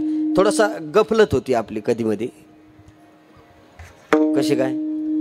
राम एक पत्नी, एक वचनी, एक बाणी. हा बाबा बहुपत्नी, बहुवचनी, बहुबाणी. अनंत ब्रह्मांडे उदरी हरी हा बालक नंदा घरी. नवल केवडे केवडी नकळे कान्होबाचे पृथ्वी जेणे तृप्त केली. त्याशी यशोदा 16 सहस्र नारी. बाबा ब्रह्मचारी. तुका म्हणे नटधारी आणि भोग भोगुनी. शक्य नाही महाराज. म्हणून उच्चार करायचा आचरणात. अरे अगरबत्तीची चटकणी जर सत्यनारायण करताना लागली तर माणसाचं लक्ष लागत नाही. माणूस म्हणतो कशाला लावली री तही. त्यानं 12 गाव अग्नी गिळलाय कोणी. म्हणून उच्चार करा, आचरणात आणू नका. पण महाराज हे चरित्र ते उच्चारावे केले देवे. देवानं जे गोकुळात केलं ते चरित्र सरस्वती मातेने लिहिलेलं आहे. आणि लिहिताना जगामध्ये 7 समुद्र सांगितले. 7 समुद्राची शाही एकत्र केली आणि सरस्वती माता लिहिण्याकरता बसल्या. अहो असं वर्णन केलंय. महीपत्र सिंधू आटे. कोणाचं लिहितानं? कृष्ण परमात्म्याचं चरित्र लिहितानं सगळ्या समुद्रातली शाही संपली. पण त्याचं काही संपलं नाही. मग मी म्हणतो जर तिथली सगळी शाही संपली समुद्राच्या पाण्याची पण त्याचं शिल्लक राहिलं, हे 12ला मला कसं उरकल? उरकल का? अहो एवढ्या म्हणजे लिहायला शाही किती? थोडंसं कल्पना करा. एका समुद्रात पाणी किती? अहो तुम्ही कन्याकुमारीला गेल्यावर 3 समुद्र एकत्र आहे. तिथंच पाहिल्यावर सुधरत नाही तर 7 एकत्र झाल्यावर काय होईल? आता एवढ्या समुद्राचं पाणी एकत्र केलं आणि कृष्ण परमात्म्याचं लिहायला सुरुवात केली. पाणी संपलं पण त्याचं शिल्लकच आहे. आता माझ्यासारख्याला त्याचं 1 तासात काय वर्णन होईल? होणार नाही. पण 1 मिनिटामध्ये सगळं सांगतो. कृष्ण परमात्मा अवताराला कंसाला बातमी कळाय मला जन्माला कोण जात मारण्याकरता मामळ बटिंगाले जानवं घेतलं. पंचा भविष्य पाहण्याकरता बसली बसल्याबरोबर पाठीला पाकानं सांगायला सुरुवात केली. म्हणून नक्षत्रात यशोदाबाईने सांगितलं असं काही सांगू नका. काल करगत चुकला गणिताशी. भविष्य सांगता सांगता भगवान परमात्म्याने सांगितलं माझ्याबद्दल बोलतो तोपर्यंत खरंय. माझे भक्त चुकले आता मी पाहणार नाही. पाठीचा पाठ होता त्याला आज्ञा दिली. पाठीकडनं निघाला आळंदीला पोहोचला. 5व्या गिरणाला घपकन पाठीत पडल्याबरोबर काका पुढे जानवी तुटली. पंचा धोतर गळा टिंपडी नागवत पडून गेले. कोण जात मारण्याकरता. पुतना मावशी निघाली, सणामध्ये वीज भरलं, वीज भरून मारण्याकरता आली. 99 पोरं मारली, 100 वाच लागला. देवाला मांडीवर घेतल्या बरोबर पाहू लागली, फार सुंदर दिसतो. देवानं सांगितलं एवढा वेळ नाही तुला, 7 वाजता कीर्तनाला जायचं, लवकर उरक. मांडीवर घेतल्याबरोबर पदर आडवा लावला, लावल्याबरोबर त्यानं प्यायला सुरू. पहिल्या घोटामध्ये पंचप्राण म्हणजे भगवान म्हणले, एकतर कोणा धर सोडते. पुतना तिकडे मारली, पुतना संपली. भगवान मोठी झाली. मोठे झाल्याबरोबर एका गोपाळाला विचारलं, का रे तू असा कीर्तनकारासारखा उद्बत्ती छाप झाला, आवाड महाराजासारखा का होत नाही? म्हणले सगळं विकण्याकरता जातं. म्हणले तुम्ही काय करता? म्हणले तुम्ही सगळेजण एक काम करा, माझ्या माग या, तुम्हाला मी भरपूर खाण्याकरता तिथं कोणाकोणाला बोलवलं. पांड्या इट्याचे मॅगू मॅपिंद्या बोबड्या वाकड्या गोळा केले, गोळा करून सगळ्याला सांगितले. सगळेजण भगवंताच्या पाठीमाग आले. काय करायचं? म्हणले चोऱ्या. चोऱ्या म्हणल्यावर बोबड्या मला तिथल्या तोल्यात आला, त्या माल तुम्ही तायता तापल्यावर देवानं सांगितलं माझ्या मागे या, मार देत नाही. उद्या सकाळी 7:30 वाजता सगळे गोपाळ विश्वर हजर झाले. गवळणी पाण्याला निघाल्या. काही गवळण दूध तुबलो. कृष्ण परमात्म्यानं पाहिल्याबरोबर देवाच्या समोर माठ ठेवली, भगवंताला खाऊ घातलं. खाऊ घातल्यानंतर घरी गेल्या. सासवान विचारलं तुम्ही बाजाराला गेलतात, काय झाला? आत्या तुम्हाला काय सांगावं, वाचून आले हेच खरं सांगा. तुम्हाला माहिती नसेल, नंदबाबाचा पोर भोसरीच्या चौकात उभा राहिला, त्या चौकात उभा राहणं इतकं काय सोपं आहे का? आम्ही निघालो होतो आळंदीला, पण त्यानं मला मधात अडवलं सगळं हिसकावून. आत्या तुम्हाला, एक जण म्हणली आत्या काय सांगू तुम्हाला, अहो मी रस्त्यानं चालले, ते पळत आलं, माझ्या खांद्यावर हात टाकला. अशा अनेक प्रकारच्या खोड्या यशोदेकडे आल्या. यशोदे नाही आली, पण कृष्णा आता तुला इथे कुठे जायचं? म्हणजे शाळेत जा. पूर्वी शाळा म्हणजे गाय राखण्याकरता पांड्या इट्याची मॅगू मॅपिंद्या गोळा केली, गोळा करून भगवान कृष्ण परमात्म्यानं सगळ्या गोपाळाला सांगितलं आपल्या गाया वेशीवर आणल्या, खांद्यावरी कांबळी हातामध्ये गाडी. कृष्ण परमात्मा निघाल्यानंतर गाया चरू लागल्या. होतू तू आम्हा खेळ केली की सगळी गोपाळ थकली. थकल्यानंतर बोबड्या म्हणला कितन्या लय वेळ झाला, लय कवल झाला. म्हणली गाया बोलून सगळ्या गाया जवळ केल्या. लहान लहान गोपाळांच्या शिदुर आहे, माझी आई तशी बाई नाहीतरी घरा जाय चोरून शिदुरा एकत्र केल्या. एकत्र करून लहान लहान गोपाळ जवळ बसवली, मोठाली पाठिंबा बसवली. भागवतकार त्याचं वर्णन करतात, त्याला काला म्हणतात. बिभ्रत विनोद चटपटे शृंगविद्री कक्षीवामी पण मोशिक म्हणतात. लांगनिष्ठीमध्ये सुपन सुरू असं नरबी सुरू केली की गोपाळ कृष्ण भगवान की संपलं 12 वाजताच. 7 समुद्रातली शाही लय लांब राहिली. मी काय म्हणलं तुम्हाला, संपवायचं असलं तर संपवतो. हे काल्याचं कीर्तन आहे. काल्याचं कीर्तन शेतकरी जर कोणी असेल तर त्याला कळलं. त्यानं जर समजायचं दोरी वळायला घेतली तर पहिली दोरी घेताना समोर बरोबर घेतात, पण वळता वळता एक पीस कमी पडतो. त्याला जोडलं की पुढं, त्याला जोडलं की पुढं. काय 4 वाजूच तर चालू देता? कुठंतरी ते गाठ मारावं लागेल ना, मारूच आपण शेवटच्या क्षणापर्यंत. कृष्ण परमात्मा अवताराला आला आणि कंसाला बातमी कळाली, मला मारणारा जन्माला आलाय. कोण जातं मारण्याकरता? देवाच्या घरी जाण्याकरता कोणाला पहिल्यांदा चान्स पडतोय? भेट होतीये. पहिली भेट असते जन्मपत्रिका तयार करणाराची. तुम्हाला सोडून बोलतो बरं, या विषयावर मी जास्त विस्तार करणार नाही. खरं म्हणजे मला हेच कळत नाही लोकांचं.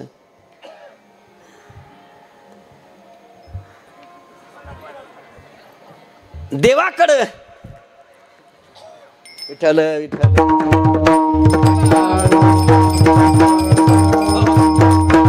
कोण जातं मारण्याकरता? मामळ भट निघाले. त्यांनी काय केलं, हातामध्ये जानवं घेतलं आणि हातामध्ये पंचांग घेतलं, जानवं घातलं, उपरनं अंगावर टाकलं, दारात आले. भविष्य पाहणार, भविष्य पाहणार. आता देवाच्या दारात यायचं तर काहीतरी सोंग करावं लागेल की नाही? यशोदामाईनं आवाज ऐकला, कोणतरी ज्योतिष दिसतंय, कोणतरी काका दिसतायत, बोलवलं पाहिजे. काका मला बाळ झालंय, माझ्या बाळाची पत्रिका पाहता का? काका म्हणले त्याचीच ऑर्डर पाहिजे होती मला. भगवान म्हणले ती ऑर्डर मी कधीच स्वीकारलेली, फक्त तू ये. दारात आले, आल्यावर विचारलं कुठे पोरग? म्हणले नावदू घातलंय, झोपे घातलंय. देवानं सांगितलंय असं बोहनीच्या पारी पहिलंच गिरायक आहे, झोप लागल्यावर गिरायक कसं व्हायचं? देवानं थोडं रडण्याचं सोंग केलं. यशोदेनं जवळ घेतलं कृष्णाला. मांडीवर घेऊन आल्याबरोबर काका घरात प्रवेशित झाले. बसायला पाठ दिला, पोथीला पाठ दिला, उदबत्याचा घमघमाट ठेवला, पंचांग काढलं, मुलाची जन्मतारीख सांगितली आणि सांगितल्याबरोबर काकानं पत्रिका पाहायला सुरुवात केली आणि थोडेसे डोळे इकडे तिकडे फिरवले, चेहऱ्याचे हावभाव बदलले. हावभाव बदलल्यावर असं वाटतं आपण लय संकटात आहे का काय करू. थोडी माफी मागून बोलतो, माफ करा मला. कोणाची जन्मतारीख खरी नाही, कोणाचीच नाही, माझी सुद्धा खरी नाही. आणि खरी जन्मवेळ जर आपल्याला कळाली असती तर ब्रह्मदेवानंतर आपलाच नंबर लागला असता. प्रत्येक माणसाची जन्माची वेळ ब्रह्मदेव सोडून कोणालाच माहीत नाही. ना आईला माहिती ना बापाला माहिती. आईच्या गर्भामध्ये अंडाणू आणि शुक्राणू याचा समन्वय ज्याच्यात होतो त्याला व्हेलिपिथन ट्यूब म्हणतात. तिथे तो शुक्राणू जातून अंडाणू फुटतं आणि त्याचं बीजाणूत रूपांतर होतं. ही बीजाणूत रूपांतरित होणारी वेळ आईच्या गर्भात 9 महिने 9 दिवसा अगोदर आईला कळत नाही, बापाला कळत नाही. नंतरच्या 2-4 हप्ते झाल्यावर लक्षात येतं काहीतरी बदल झालेला दिसतोय. आंबट बिंबट म्हणले डॉक्टरकडे जावा, सोनोग्राफी केली, म्हणले तुम्हाला दिवस गेलेत, आता तुमचा गर्भ इतक्या आठवड्याचा झाला आणि जानेवारीच्या 13 तारखेला तुमच्या पोटी बाळ जन्माला येणार आहे. डॉक्टरनं जरी जानेवारीच्या 13ला सांगितलं तरी हे जानेवारीच्या 1 तारखेलाच येतं, हे काही त्याच्या हातात. जर त्यांना परफेक्ट तारीख माहिती असती तर घडत असतं ना. कारण ही वेळ कोणालाच माहीत नाही महाराज. खरं सांगू का, वेळ माहीत नाही पण उत्पत्तीची वेळ आपल्याला माहिती आहे आणि त्या वेळेवर आपण पत्रिका लिहितो. बरं ठीक आहे. मग काका बसले, भविष्य पाहू लागले. मूळ नक्षत्रावर म्हटल्यावर यशोदाबाईंनी सांगितलं काका असं काही सांगू नका, काल गर्गाचार्य आले. गर्ग तो चुकला गणिताशी, देवाला राग आला. माझ्याबद्दल बोलतो तिथपर्यंत ठीक आहे, माझे भक्त चुकले, आता तुला सोडत नाही. विटंबिला भट दिला पाठीवर पाठ. पाठीवर पाठ पडल्याबरोबर काकाच्या लक्षात आलं कार्यक्रम बिघडला. काकानं पंचांग घेतलं आणि पळू लागले. पण पाटाचे काही जात भाई होते, जामीन घ्याय करता बाहेरच होते. बाजा, पळपाट, बेलणे, मुसळ कळतं तुम्हाला? असं लांबलचक असतं 50 फूट. आम्ही तुम्हाला कळण्याकरता म्हणलोय. ते मुसळ हे सगळं घेतलं आणि सगळे आडवे झाले. मग काका पळू लागले. काकाची अवस्था जानवी तुटली, पंचांग फाटली, धोतर गळाले टिंब टिंब. धोतर गळाले ढुंगणाचे. न बोलावं पण ते बोलल्याशिवाय राहत नाही. आता नागडच झालं नाही. कंसासमोर आलं, म्हणजे काय झालं, म्हणजे पहिले गुंडाळायला दिलं मग सांगू तू. मी नुसतं म्हटलो गर्ग तो चुकला गणिताशी, त्यानं काहीच ठुलं नाही. बरं जाऊ द्या, तुमचा नंबर संपला. कोण जातं मारण्याकरता? पुतना मावशी आल्या. मी पुतना मावशीला बदला घ्यायचा होता. कोणता? नाकन कुठं गेले का रामायणात तुम्ही? तिला त्या बदल्याकरता इथे यायचं होतं, त्याच्याशिवाय तर जाता येत नाही. तिनं माया निर्माण केली, सुंदर तयार झाली, विष भरलं आणि देवाला मारण्याकरता आली. देवाच्या नगरीत प्रवेश केला. लहान लहान लेकरं खेळत होते, धरायचे पाजायचे, धरायचे पाजायचे, असे 99 मारली. आणि 100वा नंबर देवाचा लागताना देवाच्या दारात तक्रार आली. कोणतरी बाई आहे, तिच्या मांडीवर लेकरू गेलं आणि तिनं जर पाजलं की लेकरू मरतं. देवानं सांगितलं किती मेले? म्हणले 99. आता आपलाच नंबर आहे, येऊ दे इकडं, कारण भरल्याशिवाय पर्याय नाही. आली यशोदेच्या दारात आणि सांगितलं यशोदे, सगळ्या गावाला कळलंय मुलगा झालाय, मला का नाही ग सांगितलं? तू कोण? अगं मी तुझ्या बहिणीच्या, आत्याच्या, मामाच्या, लेकीच्या, ननंदेच्या, जावाच्या, पुतणीच्या, मावस बहिणीच्या, सौतीच्या, आत्याच्या, पोरीच्या, लेकीच्या, पुतणीच्या, ननंदेच्या. तुम्हालाच लय येतं काय नातं? मला बी लय येते. आळंदीला लग्नाला आलेली जर चहा प्यायचं असलं का, अगं तुला माहित नाही का, त्या रामभाऊ पाटलाची सून बऊळची, ती तुळापुरात दिलेली, अहो तिच्या मावस बहिणीची, हीच आपली बहीण, चहा पेन होय बाहेर. लय नातं नको सांगू. लय नातं सांगता ना तुम्ही, असं जवळचं, इतक्या जवळचं. स्वार्थ असल्यावर नातं लावता तुम्ही. मग आता हे तसं लावलं ना. पण देव म्हणला तू किती नातं लाव. जर ही बहीण म्हणत यशोदाबाई म्हणले त्याला कोणी नाही, आणि याची बहीण म्हणत याच्याही घरात कोणी दिसत, मग ही आहे कोण? पण येऊ द्या म्हणली. आली. कुठे म्हणले पोरग? म्हणले आत्ताच नाव देऊ घातलं. बया पाळण्यात आहे. पाळण्यात आता आली होती कशा करता? मारण्याकरता. देवाच्या पाळण्याजवळ गेली आणि देवाला पाहिलं. ज्याच्या करता आली तीच विसरून गेली. उचललं आणि पाहिलं, म्हणजे बया किती सुंदर दिसतोय. देव म्हणला ऊन आहे, उरक. 11:45 सुरू करून उरकीत नाही. टाइम किती जाऊ आता? 10 ते 12. सुरू किती गेलं आपण? तरी उरकीत नाही. असं पाहिलं, सुंदर दिसतंय. देव म्हणला थोडा वेळ आता सुंदरच दिसणार आहे, नंतर जे दिसणार आहे ते बाकीचे पाहणार आहेत. मांडीवर घेतलं देवाला पाजण्याकरता, पदर आडवा लावला. शास्त्र असं सांगतं, पदर आडवा लावल्यानंतर भगवान परमात्म्याला जेव्हा ती पाजू लागली तेव्हा भगवंतानं डोळे झाकले असतील का डोळे उघडे ठेवले असतील? झाकले. देवानं डोळे झाकले. हे उत्तर प्रत्येक आईला कळलं. त्याचं कारण तुमचं लेकरू सुद्धा पेत असताना डोळे झाकून पेतं, पण तुम्ही जर पाजले लेकरं तर जड जाईल ऐकायला, काय फरक नाही पडत. आजची परिस्थिती अशी आहे, कोणीही बाळ पाजायला तयार नाही, आणि न पाजल्यामुळं ते बायकोच्या ताब्यात जातं, माईला काढून देतं. नाही ना? सत्य आहे. मी एक दिवस माझ्याच आईला म्हटलो होतो, कीर्तन भजन करतोय, रोज फिरतोय, हे सगळं कसं काय? म्हटले काही नाही बाळा, तुला मी दूध पाजलंय. मी म्हटलं किती किती दिवस? म्हणले पाजण्याची पद्धत आहे 1 वर्षभर, पण तू 2.5 वर्ष पित होतास. आमच्या बहीण भावाचं अंतर मी सांगतो ना सगळे. मला त्याची लाज नाही वाटत, पण इथे कोणी पाजायला तयार नाही. 3 महिने काय डॉक्टर सांगत येत पुन्हा काय बाजून. अरे ते अंगणवाडीत गेलं सगळं तेच लिहिलेलं असतं, आईचं दूध बाळा करता अमुक. इथं आणि ते तुट्टीन तिथे तोंडात घालून पी. मग ते बाटल्याच पित ना पुढं. एक लक्षात ठेवा, पाजलंच पाहिजे शास्त्राच्या नियमाप्रमाणे. आईच्या दुधा इतकी पवित्र ताकद जगातल्या कोणत्याच वस्तूत नाही, तेव्हा मुलाची उत्पत्ती आहे. आम्ही त्याचा विचारच करत नाही. बरं ठीक आहे, मांडीवर देवाला घेतलं, डोळे झाकले, हेच कारण आहे ना तुमचं. मग देवानं का डोळे झाकले याच्या शास्त्रात 21 कारण आहेत. भगवान म्हणतात मला मांडीवर घेतलं, मला पाजते, पण पाजताना पहिल्या घोटामध्ये सगळ्याला पाजताना विष आलं आणि मला पाजताना दुधाचा पाना येतो. म्हणजे माझी कोण आहे? ही आई आहे. आणि आईचं दूध प्यायचं आणि तिला मारायचं देवाला बरं दिसलं नाही, म्हणून देवानं तिचा इतिहास शोधला. डोळे झाकून ती होती बळीराजाची मुलगी. बळीराजाची मुलगी होती. बळीराजानं यज्ञ केला आणि त्या यज्ञामध्ये बटुकेश अवतारात वामन आले होते. त्या वामनाकडे या रत्नमालेनं पाहिलं आणि त्या रत्नमालेच्या मनात इच्छा निर्माण झाली, मला जर असा मुलगा झाला तर मी त्याला आनंदानं स्तनपान करेल. तीच रत्नमाला पुढे पुतना झाली. पुतना ती कंटक मारिली, पुतना संपली. भगवान मोठे झाले, पटकन मोठे झाले. पुतना ती कंटक मारिली आणि मोठे झाल्याने एका गोपाळाला विचारलं, करे तुमच्या घरचं कुठं जातं? म्हटले देवा विकण्याकरता जातं. विकायला जाऊ द्यायचं नाही. देवा काय करायचं? आम्हाला मिळेल का? म्हटले मिळेल. याला तरी यारी लागी, अवघे माझ्या मागी मागी, आजी देतो पोटभरी, पुरे म्हणाल तू वरी. कसं देणार? तुम्ही सगळे जण जर माझ्या मागं आलात तर मी तुम्हाला पोटभर देईल. मग सगळे म्हणजे कोण कोण बोलवले? पांड्या, इठ्या, जिम्या, गोम्या, पेंड्या, बुबड्या, वाकड्या सगळे गोळा केले आणि सगळे गोळा करून सगळ्याला सांगितलं तुम्ही माझ्या मागं या.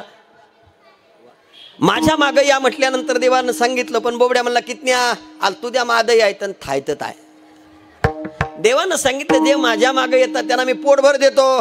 किती देशील? आजी दे तू पोटभरी, पुरे म्हणालो तो रे. देवा ठीक आहे, येऊ का? कधी यायचं? उद्या सकाळी 7:30 वाजता हजर राहा रे. सगळे गोपाळ हजर झाले आणि गवळणी देवाच्या समोर डोक्यावरती माठ घेऊन आल्या. आणि जशा आल्या तसं त्याने कृष्ण परमात्म्याला पाहिलं आणि घरून ज्याच्या करता निघाल्या तेही विसरल्या. गोविंदो घ्या कोणी, दामोदर घ्या गे, तवा तवा हसते मथुरे जागे, तवा तवा हसते मथुरे जागे. गोविंदो घ्या कोणी, दामोदर घ्या गे, गोविंदो घ्या कोणी, दामोदर घ्या. देवाला पाहिलं आणि बोलायला सुरुवात केली. भगवान परमात्म्याने प्रत्येक गवळणीच्या माठातलं थोडं थोडं खावं आणि गवळणीने देवाला खाऊ घालावं. सगळ्यांचं देवानं खाल्लं आणि खाऊन यांनी घरी जाऊन देवाबद्दल तक्रार केली. काय केली? आत्या उद्यापासून जाणार नाही. म्हटले का? तो नंदबाबाचा पोर काय केलं त्यानं? आता एकीचं घरानं सांगायला सुरुवात केली. दुसरी आली धावोनी, येणे गे बाय काय केली करणी, मुखाशी चुंबन देवोनी, गळ्यामध्ये हात घालोनी, हागे बाई आम्हाशी पावेना, यशोदे बाळ तुझा ताना. आता काय सांगू? म्हटले काय झालं? अहो त्यानं माझ्या गळ्यात हात टाकला. गळ्यात हात टाकला म्हणल्यावर यशोदेनं सांगितलं, बाळ सगुण गुणाचे ताने, बाळ सगुण गुणाचे ताने,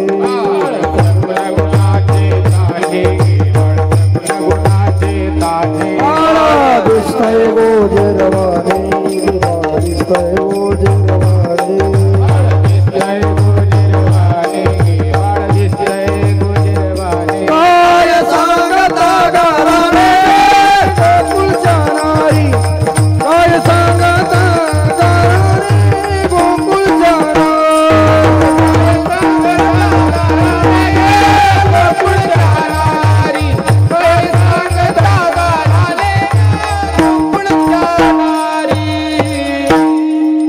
बाळ सगुण गुणाचे दाणे, बाळ दिसते गोजिरवाने, काय सांगता घराने गोकुळ.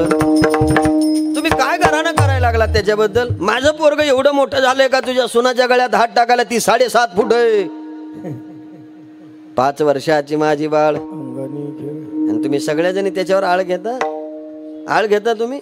तुम्ही लपून याची गोटी लागता गयाच्या पाठी, तुमचे एवढे चरित गोटे गे. तुम्ही लपून याचा भोरा आळ घेता शारंगधरा. आणि शेवटी नाहीच राहवलं तेव्हा ह्या सगळ्या जणी म्हणल्या आमच्याबद्दल. मग यशोदेला राग आला. तुम्ही 12 घरच्या 12 गे गोकुळच्या नारी. हे 12 घरच्या 12 म्हणल्यावर तापल्या ना सगळ्या. आणि तापल्यावर एक जण म्हणले का ग एवढं सगळं करून तू आम्हालाच बोलतेस पुन्हा 12 घरच्या 12. यशोदामाई म्हणले लय तक्रार करताय तुम्ही. फक्त माझं एक तुम्हाला विनंती आहे, माझ्या पोरानं तुमच्या घरी येऊन असं असं केलं असं जर तुम्ही म्हणत असाल तर त्याला फक्त धरा. कोणाला? त्यातली एक जण म्हणी धरता तर येत नाही हो, पण धरूनच दाखवते म्हणजे. ये बरं माझ्या घरी. देव म्हणला पेंद्या हिच्या बापाचं घर आहे. घरी घर आपलं, आणि पुन्हा काय म्हणती ये घरी. आलोच. गेले भगवान रात्रीचे. मस्त सगळ्याला खायला दिलं. आणि जाता जाता बाय बाय. तू कुठं आहेस म्हणला. हे काय इथे तुम्हाला धरणार होती. धर धर धर. कोणाला? नवऱ्या देखत हातात द्याला. कोणाच्या? तिच्या. आणि तिनं धरल्यावर मनगटाला उडीतच आणला. कुठं? यशोदेच्या गल्लीत. चाल तुझ्या आईकडे देते, चाल तुझ्या आईकडे. ते देवच आहे महाराज. देवानं चालता चालता तिचा नवरा जवळ बोलविला. कोणाचा? आपला हात काढला, नवऱ्याचा हातात हात दिला. हातात हात नवऱ्याचा आल्यावर तर कळाव ना ह्या येडीला. हातात हात घेतला आणि त्यो म्हणजे अगं कुठं घेऊन चालली? चाल तुझ्या आईकडे ते. आईकड नाही तू बाई, हे बाई. अरे मी नवरा आहे. नवरा असू दे ना त्याचा बाप असू दे, त्याच्यात दारात नेते. त्यानं मस्त सांगितलं पण कुठं ऐकलं. शेवटी यशोदेच्या दारात आली. जेव्हा यशोदेच्या हातात कृष्ण पाहिला तेव्हा हिनं इकडे बाया तुम्ही कधी 1.5 तास झाला तो याच हातात हात घेऊन म्हणतोय सोड मला सोड, पण तू काही सोडत नाही.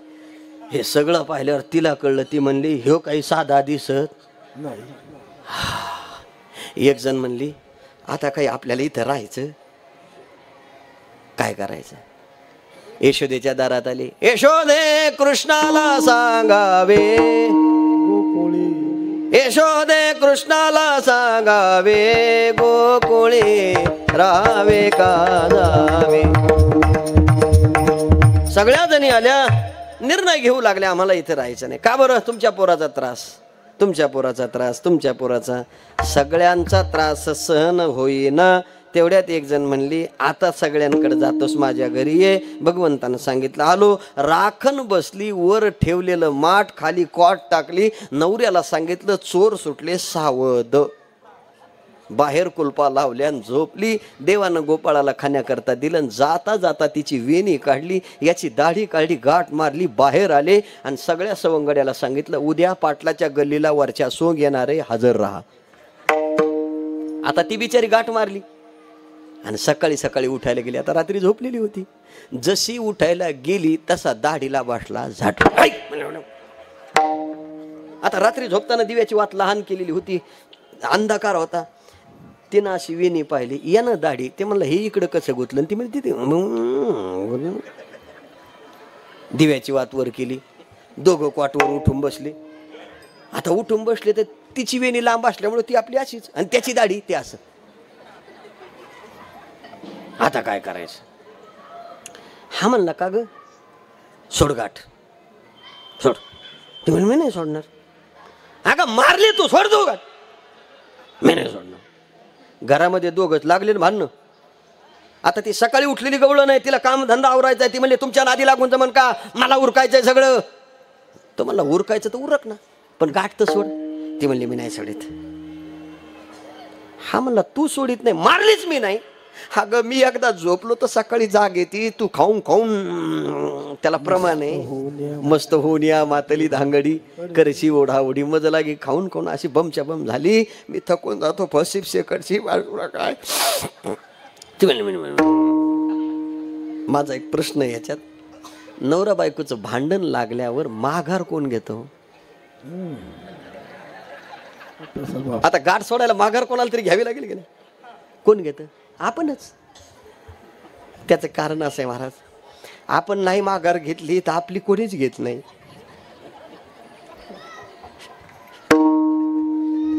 तुम्हाला आश्चर्य वाटेल पण पटवून देतो, म्हणजे तुम्हाला पटलं बी पाहिजे ना ते.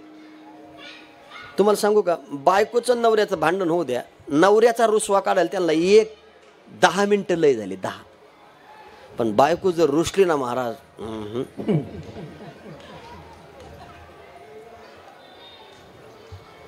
भांडण झालं, चहा घ्या ना, नको. कॉफी नको, नेस कॉफी नको. का हो इतकं रुसता का हो? जगून जगायचं कोणासाठी, करून करायचं कोणासाठी? लोकांच्या पाहतं कौतुक वाटतं. मला माझ्या बापानं तुमच्या पदरी बांधलं, कोण नाही, काळजी करू नको, तुला गोविंद लय चांगला सांभाळी. तेव्हापासून माय बापासहित सगळं सुख तुमच्या जवळ ठेव. थोडं चुकलं म्हणून काय बिघड?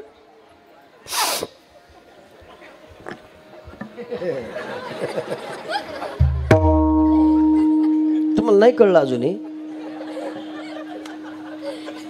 इतकं बोलली फक्त नुसता असा हात टाकला, गोविंद आईस्क्रीमच झाला. मॅ आता चहा कर नाही तर माती खायला दे, काही खातो. म्हणजे माझा उद्देश बोलले तर 10 मिनिटात, आणि तुम्ही रुसल्यावर किती प्रयत्न करा. जेवण कर ना, जेव वाटलं जेवण आहे नका जेव. कॉफी घे, मला नाही घ्यायची. साडी घेऊ, मला नाही घ्यायची. सोनं घ्यायचं का?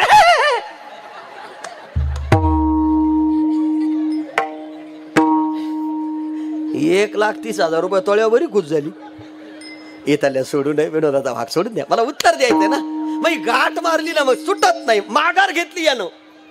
आणि ती म्हणलं जाय बरं तू इळी आणायला. ती म्हणली मी आणते. ती गाठ सुटाना ना, मग आता कापायची. इळी तिथं आणि हे इथं. आण बरं, आण म्हणल्यावर ती उठली. ती होती 7.5 फूट आणि हे होतं 5.5 फूट. आता अंतर किती फुटाचं कमी पडलं? 2 फूट. 1.5 फूट तिची वेणी, कारण ती ब्युटी पार्लरला वगैरे गेलेली नव्हती. कोण? बायको त्याची. लांबलंच केस, याची दाढी ती पुढं. ज्ञानबा तुकाराम, ज्ञानबा तुकाराम, ज्ञानबा. अहो त्याला प्रमाण आहे. गवळ नगर गर गिरक्या मारी, गवळी वरवर दाढी धरी. ते वरवर दाढी धरी म्हणजे कमी पडली म्हणून ते वरवर धरीत होतं ना. आता काय करायचं, ती विळी आणली कापायला गेली, पण कापाच ना. मी नाही कापत.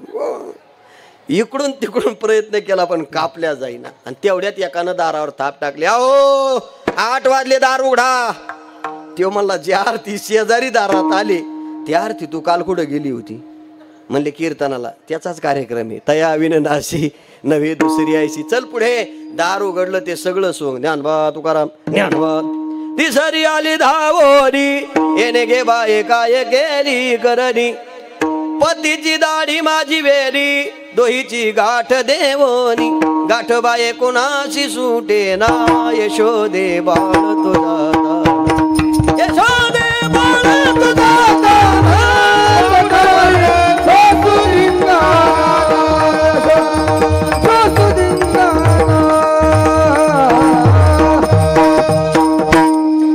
यशोदे बाळ तुझा तान्हा, कुठवर सोसू धिंगाणा. थकली सगळी, गाठ काय सुटत नाही. आता काय करायचंय? यशोदेच्या दारात आले.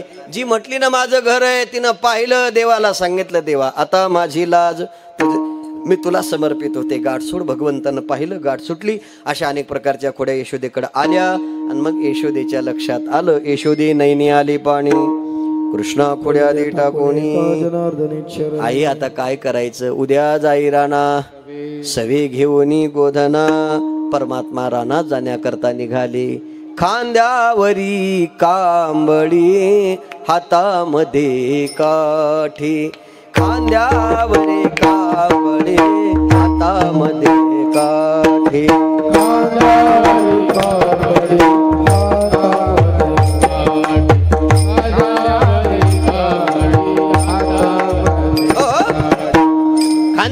जांभळी हातामध्ये काठी आहे आणि भगवान परमात्मा निघाले. पण जेव्हा भगवान परमात्मा निघाले, ऐका, जेव्हा भगवान परमात्मा निघाल्यानंतर सगळ्या गोपाळाला सांगितलेलं आहे. कोण कोण गोपाळ आहे? पांड्या, इड्या, चिम्या, गोम्या, पेंद्या, बोबड्या, वाकड्या सगळ्याला सांगितलं आपापल्या गाया घेऊन वेशीवर या. गोपाळ वेशीवर आले आणि भगवान निघाले. जवळीच खेळा जाऊ नका दुरी, सांभाळा मुरारी प्राण माझा.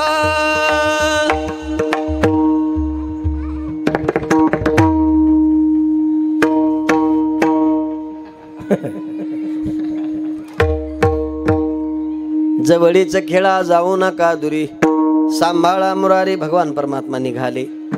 यशोदामाईनं भगवंताला वाट लावण्याकरता जेव्हा वेशीमध्ये आल्या, काय विशेष ना महाराज, देवाची माय, जगाची मालकीन आपल्या लेकराला सगळ्याच्या सांगण्यावरून वनात पाठवते. भगवंताने एक प्रश्न विचारला, आई मी उद्यापासून तुला दिसणार नाही, पण मला तुझ्याशी आज बोलायचं आहे. काय बोलायचं आहे बाळा? जवळ घेतलं यशोदेनं, ओवाळलं. भगवंताने एक प्रश्न विचारला, आई मी तुझा नसताना तू माझा सांभाळ का केलास? आई मी जर तुझा असतो तर तू मला वनाला जा म्हणली असतीस का? यशोदेनं ऐकल्याबरोबर तिला चक्कर आली, धाड दिशी पडली. कृष्ण तू माझा नाहीस, तुला कोण म्हणतंय? आई खरं सांगू, मी जर तुझा असतो ना तुम्हाला जा म्हटली नसतीस. डोळे झाकले. यशोदेनं भगवंता करता काय केलं? प्रत्येक अवतारातलं दर्शन दिलं आणि मग यशोदेच्या लक्षात आलं, पण भगवंताला सोडताना माय जरी जगाच्या बापाची असली तरी लेक सोडताना ढसाढसा रडली. सामान्य माणसाची गोष्ट सोडा. पेंड्याला जवळ घेतलं. जवळीच खेळा जाऊ नका दुरी, सांभाळा मुरारी प्राण माझा. माझ्या बाळाला दूरची वळती हाणू देऊ नका. मी असं म्हणतो, माणसं मोठी होतात, ज्ञानी बनतात, श्रीमंत होतात, पण किती श्रीमंत, किती जरी ज्ञानी झालो तर आईच्या बाबतीमध्ये आपण तिचे बाळ असतो. मी आळंदीला शिकायला आहे, माझी आई गावाकडे असते, कधी आळंदीला असते. अजूनही जरी कधी गेलो आणि निघालो, दर्शन घेतलं की तिच्या डोळ्यात पाणी येणार म्हणजे येणार. आणि मग मी कधी कधी विनोदानं म्हणत असतो, आता रडायला काय झालं, सगळं चांगलं आहे ना, देवानं सगळं दिलंय ना. हे जरी ऐकलं तरी तिचं एकच उत्तर असतं, माझं पाखरू फिरत राहतं, मला त्याची काळजी वाटते. हे फक्त माय म्हणू शकते, जगात कोणीच म्हणत नाही. एक लक्षात ठेवा, 2007 साली मी डस्टर गाडी घेतली आणि घेऊन गावाला निघालो. जाताना माझ्या गाडीचा ॲक्सिडेंट झाला नगरला. आणि नगरला ॲक्सिडेंट झाल्यावर माझ्या आईला कळालं. बोनटची पट्टी तुटून इथून माझ्या आत शिरली होती इथपर्यंत. माझी आई मला भेटण्याकरता म्हणजे पाहण्याकरता नगरला दुपारपर्यंत आली. तिला कोणी माझ्याजवळ येऊ देत नव्हतं, पण शेवटी तिचं लेकरू आहे ना. विनंती केली डॉक्टरला आणि संध्याकाळी 6 वाजता मला भेटायला तिला आत घेतलं. पण ठरवलेलं होतं, महाराजाकडे पाहून रडू नका, त्यांना सांभाळा, धीर द्यायला पाहिजे, व्यवस्थित आहे. पण शेवटी तिचं लेकरू आहे. आत आली. तिने जेव्हा मला पाहिलं, हंबरला फोडा आणि मला फक्त एवढंच जवळ बसून म्हणते, बाळा तुझ्या गाडीची पूजा करायची होती, त्याकरता ताट तयार केलं आणि हे आमच्या वाट्याला आलं. बाळा मला बोल. तेव्हा मी सांगितलं, आई मला बोलता येत नाही. नाही म्हटल्यावरती माझ्या कॉटवर बसली, मला असं उचलून जवळ घेतलं, त्याचा पदर माझ्या डोक्यावर टाकला. मला आजही ते आठवतं, त्यात खोटं काहीच नाही. माझ्या डोक्यावर पदर टाकून मला म्हटली, बाळा तुला बोलता येत नाही? मी म्हटलं नाही. नाही म्हटल्यावरती म्हणते, देवाची जर इच्छा असेल तर त्यानं आज माझी वाचा बंद करावी, पण माझ्या लेकराला आयुष्यभर बोलता यावं. जगाच्या पाठीवर माय सोडून जगात कोणीच बोलू शकत नाही, हे माझे उदाहरण आहे. मी जगाचं नाही सांगत कोणाला किती कोणाचं प्रेम असेल, पण मातृत्व सुखाच्या झऱ्यामध्ये हे प्रेम कायम आहे, त्याच्यात कोणीच बदल करू भले एक लक्षात ठेवा, मी थोडंसं उत्तर देताना जड बोलेल, पण ते लागेल तुम्हाला. हृदयाला 2 कप्पे आहेत. एक कप्पा आईचा आहे आणि दुसरा धर्मपत्नीचा आहे. एखाद्या कप्प्यात तुम्हाला धर्मपत्नी हे सगळं सोडायला लावत असेल, पण दुसरं उत्तर देतो, हृदयातल्या कप्प्यातून आई सुटत नाही, एवढं लक्षात ठेवा. यापेक्षा वेगळं काही मला बोलायचं नाही. ही देवाची माय भगवान निघाले. जवळीचं खेळा जाऊ नका दुरी, सांभाळा मुरारी. भगवान निघाले. निघाल्यानंतर सगळे गोपाळ गाया चरू लागल्या आणि काय करायचं म्हणून खेळ खेळतात. हा मामा पोरा, हा मामा, हा मामा पोरा, हा मामा, हा घुमरी बाजे हा मामा, ए घुमरी बाजे हा मामा, ए हा मामा पोरा, हा मामा, हा मामा पोरा, हा मामा, हा मामा, विठी दांडू चेंडूला गोरी नाना परी, खेळ मांडियेला यमुनेच्या तिरी गाई गोपाळ जो गडेवाना सगळे गोपाळ खेळू लागले खेळता खेळता हमामा हुतू तू उमरी खेळले गोपाळाने थकले खांदी भार पोटी भूक काय खेळायाचे सुख तुका म्हणे आता खेळ मोडा वापरता कामसारोनी सकळ अवघी मिळून आली गोपाळ झाली आता वेळ म्हणती अना शिदुऱ्या सगळ्यांच्या शिदुऱ्या एकत्र करण्याकरता निर्णय दिला गोपाळाला भुका लागल्या माझी आई तैशी पाही नाहीतरी घरा जाई चोरोनिया माई नवनीता नावी शिदुऱ्या एकत्र केल्या लहान लहान गोपाळ जवळ बसवले त्यांना भगवंतानं काला दिला भागवतकार त्याचं वर्णन करतात बिभरत बेनुम जठरपटयोः शृंगवेत्रेज कक्षे वामे पानुमश्रुत कमलं तत्फलान्यंगुलेषु तिष्ठन्मध्ये सुपंसुरदु असन्नर्भभिः स्वर्गे लोके भूषिते गोपाल केली गोपाल कृष्ण भगवान असा काला भगवंताने केला खडकी सोडिल्या मोठा आजीचा दही काला गोमटा तुका म्हणे वाळवंट वरवी नीट कुठे केला कंठी धरिला कृष्णमणी अवघा जणी प्रकाश काला वाटू एकमेका सगळ्या गोपाळाला भगवंतानी काला दिला आणि तो काला जिथे झाला ते ठिकाण संतांच्या सानिध्यातलं इथे पांडुरंग परमात्मा आहे गजानन महाराज आहेत सावता महाराज आहे यांच्या सानिध्यामध्ये हा काला केला आणि त्या काल्याच्या निमित्तानं आपण सगळी मंडळी एकत्र जमा झालो आणि त्या निमित्तानं ही सेवा मला करायला आली कशी जमली मला माहीत नाही पण एक उत्तर निश्चित देईन काल्याच्या प्रसंगातून एक निर्णय आपल्याला निश्चित करावा लागेल काला देणारा परमात्मा आहे घेणारे आपण गोपाळ आहोत गोपाळ झालं की भगवान त्यांना काला देतो आणि देवाला एवढीच प्रार्थना करायची देवा आम्हाला गोपाळ होण्याची वृत्ती द्या ज्ञानेश्वर मावली ज्ञानराज मावली तुकाराम जय जय ज्ञानेश्वर मावली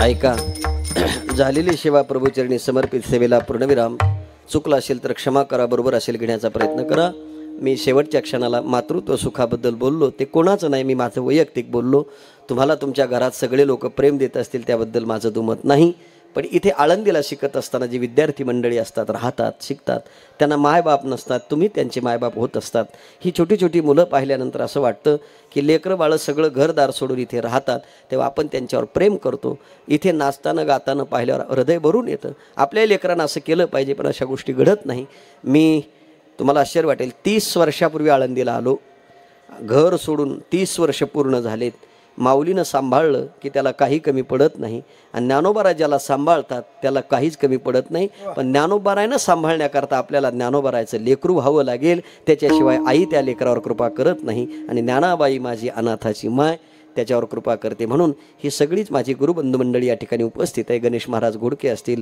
आमचे हरिभक्तीपरायण आबा असतील गव्हाणे आबा आमचे आव्हाड महाराज असतील ताजने महाराज असतील यरमुरकर महाराज असतील आमचे हरिभक्तीपरायण ढाकणे महाराज आहे माऊली महाराज आहेत तुम्ही सगळे मायबाप श्रोतेजन तुमच्या समोर सेवा करताना एखादा शब्द जर चुकला असेल तर मला क्षमा करा साऊंड सिस्टीम ज्यांनी आपल्याला दिली ते आमचे मोरे भाऊ यांच्याकरता टाळ्या वाजवा अतिशय छान अतिशय सुंदर मोरे महाराजांच्या दृष्टीनं हा सप्ताह छोटासा आहे अगदी किरकोळ सप्ताह आहे कदम माऊलीसारख्याचे मोठमोठाले सप्ते जे नियोजन करतात आवाजाचं ते हेच मोरे माऊली आहे लाखो समाज असतो तिथे असतात आणि छोट्या खाणी पण असतात फक्त एवढंच आहे आम्ही आपले गर्दीतले नाहीत दर्दीतले थोडे थोडे तुम्ही आमच्यासाठी आला त्याबद्दल तुम्हाला धन्यवाद देतो आणि हा सगळा महेश महाराज पंडित यांनी मला फोन केला आणि सेवा करायची संधी मिळाली चुकला असेल तर क्षमा बरोबर असेल घेण्याचा प्रयत्न करा विठ्ठल जय जय विठ्ठल विठ्ठल जय जय विठ्ठल हो शिंके लांबविले दुरे हो तो दिगा जय मे तुम्ही वारे दोहे कडे तिच्या धारा घारे दोन्ही कोपरा बाजूला कामणे हात टोका देखावली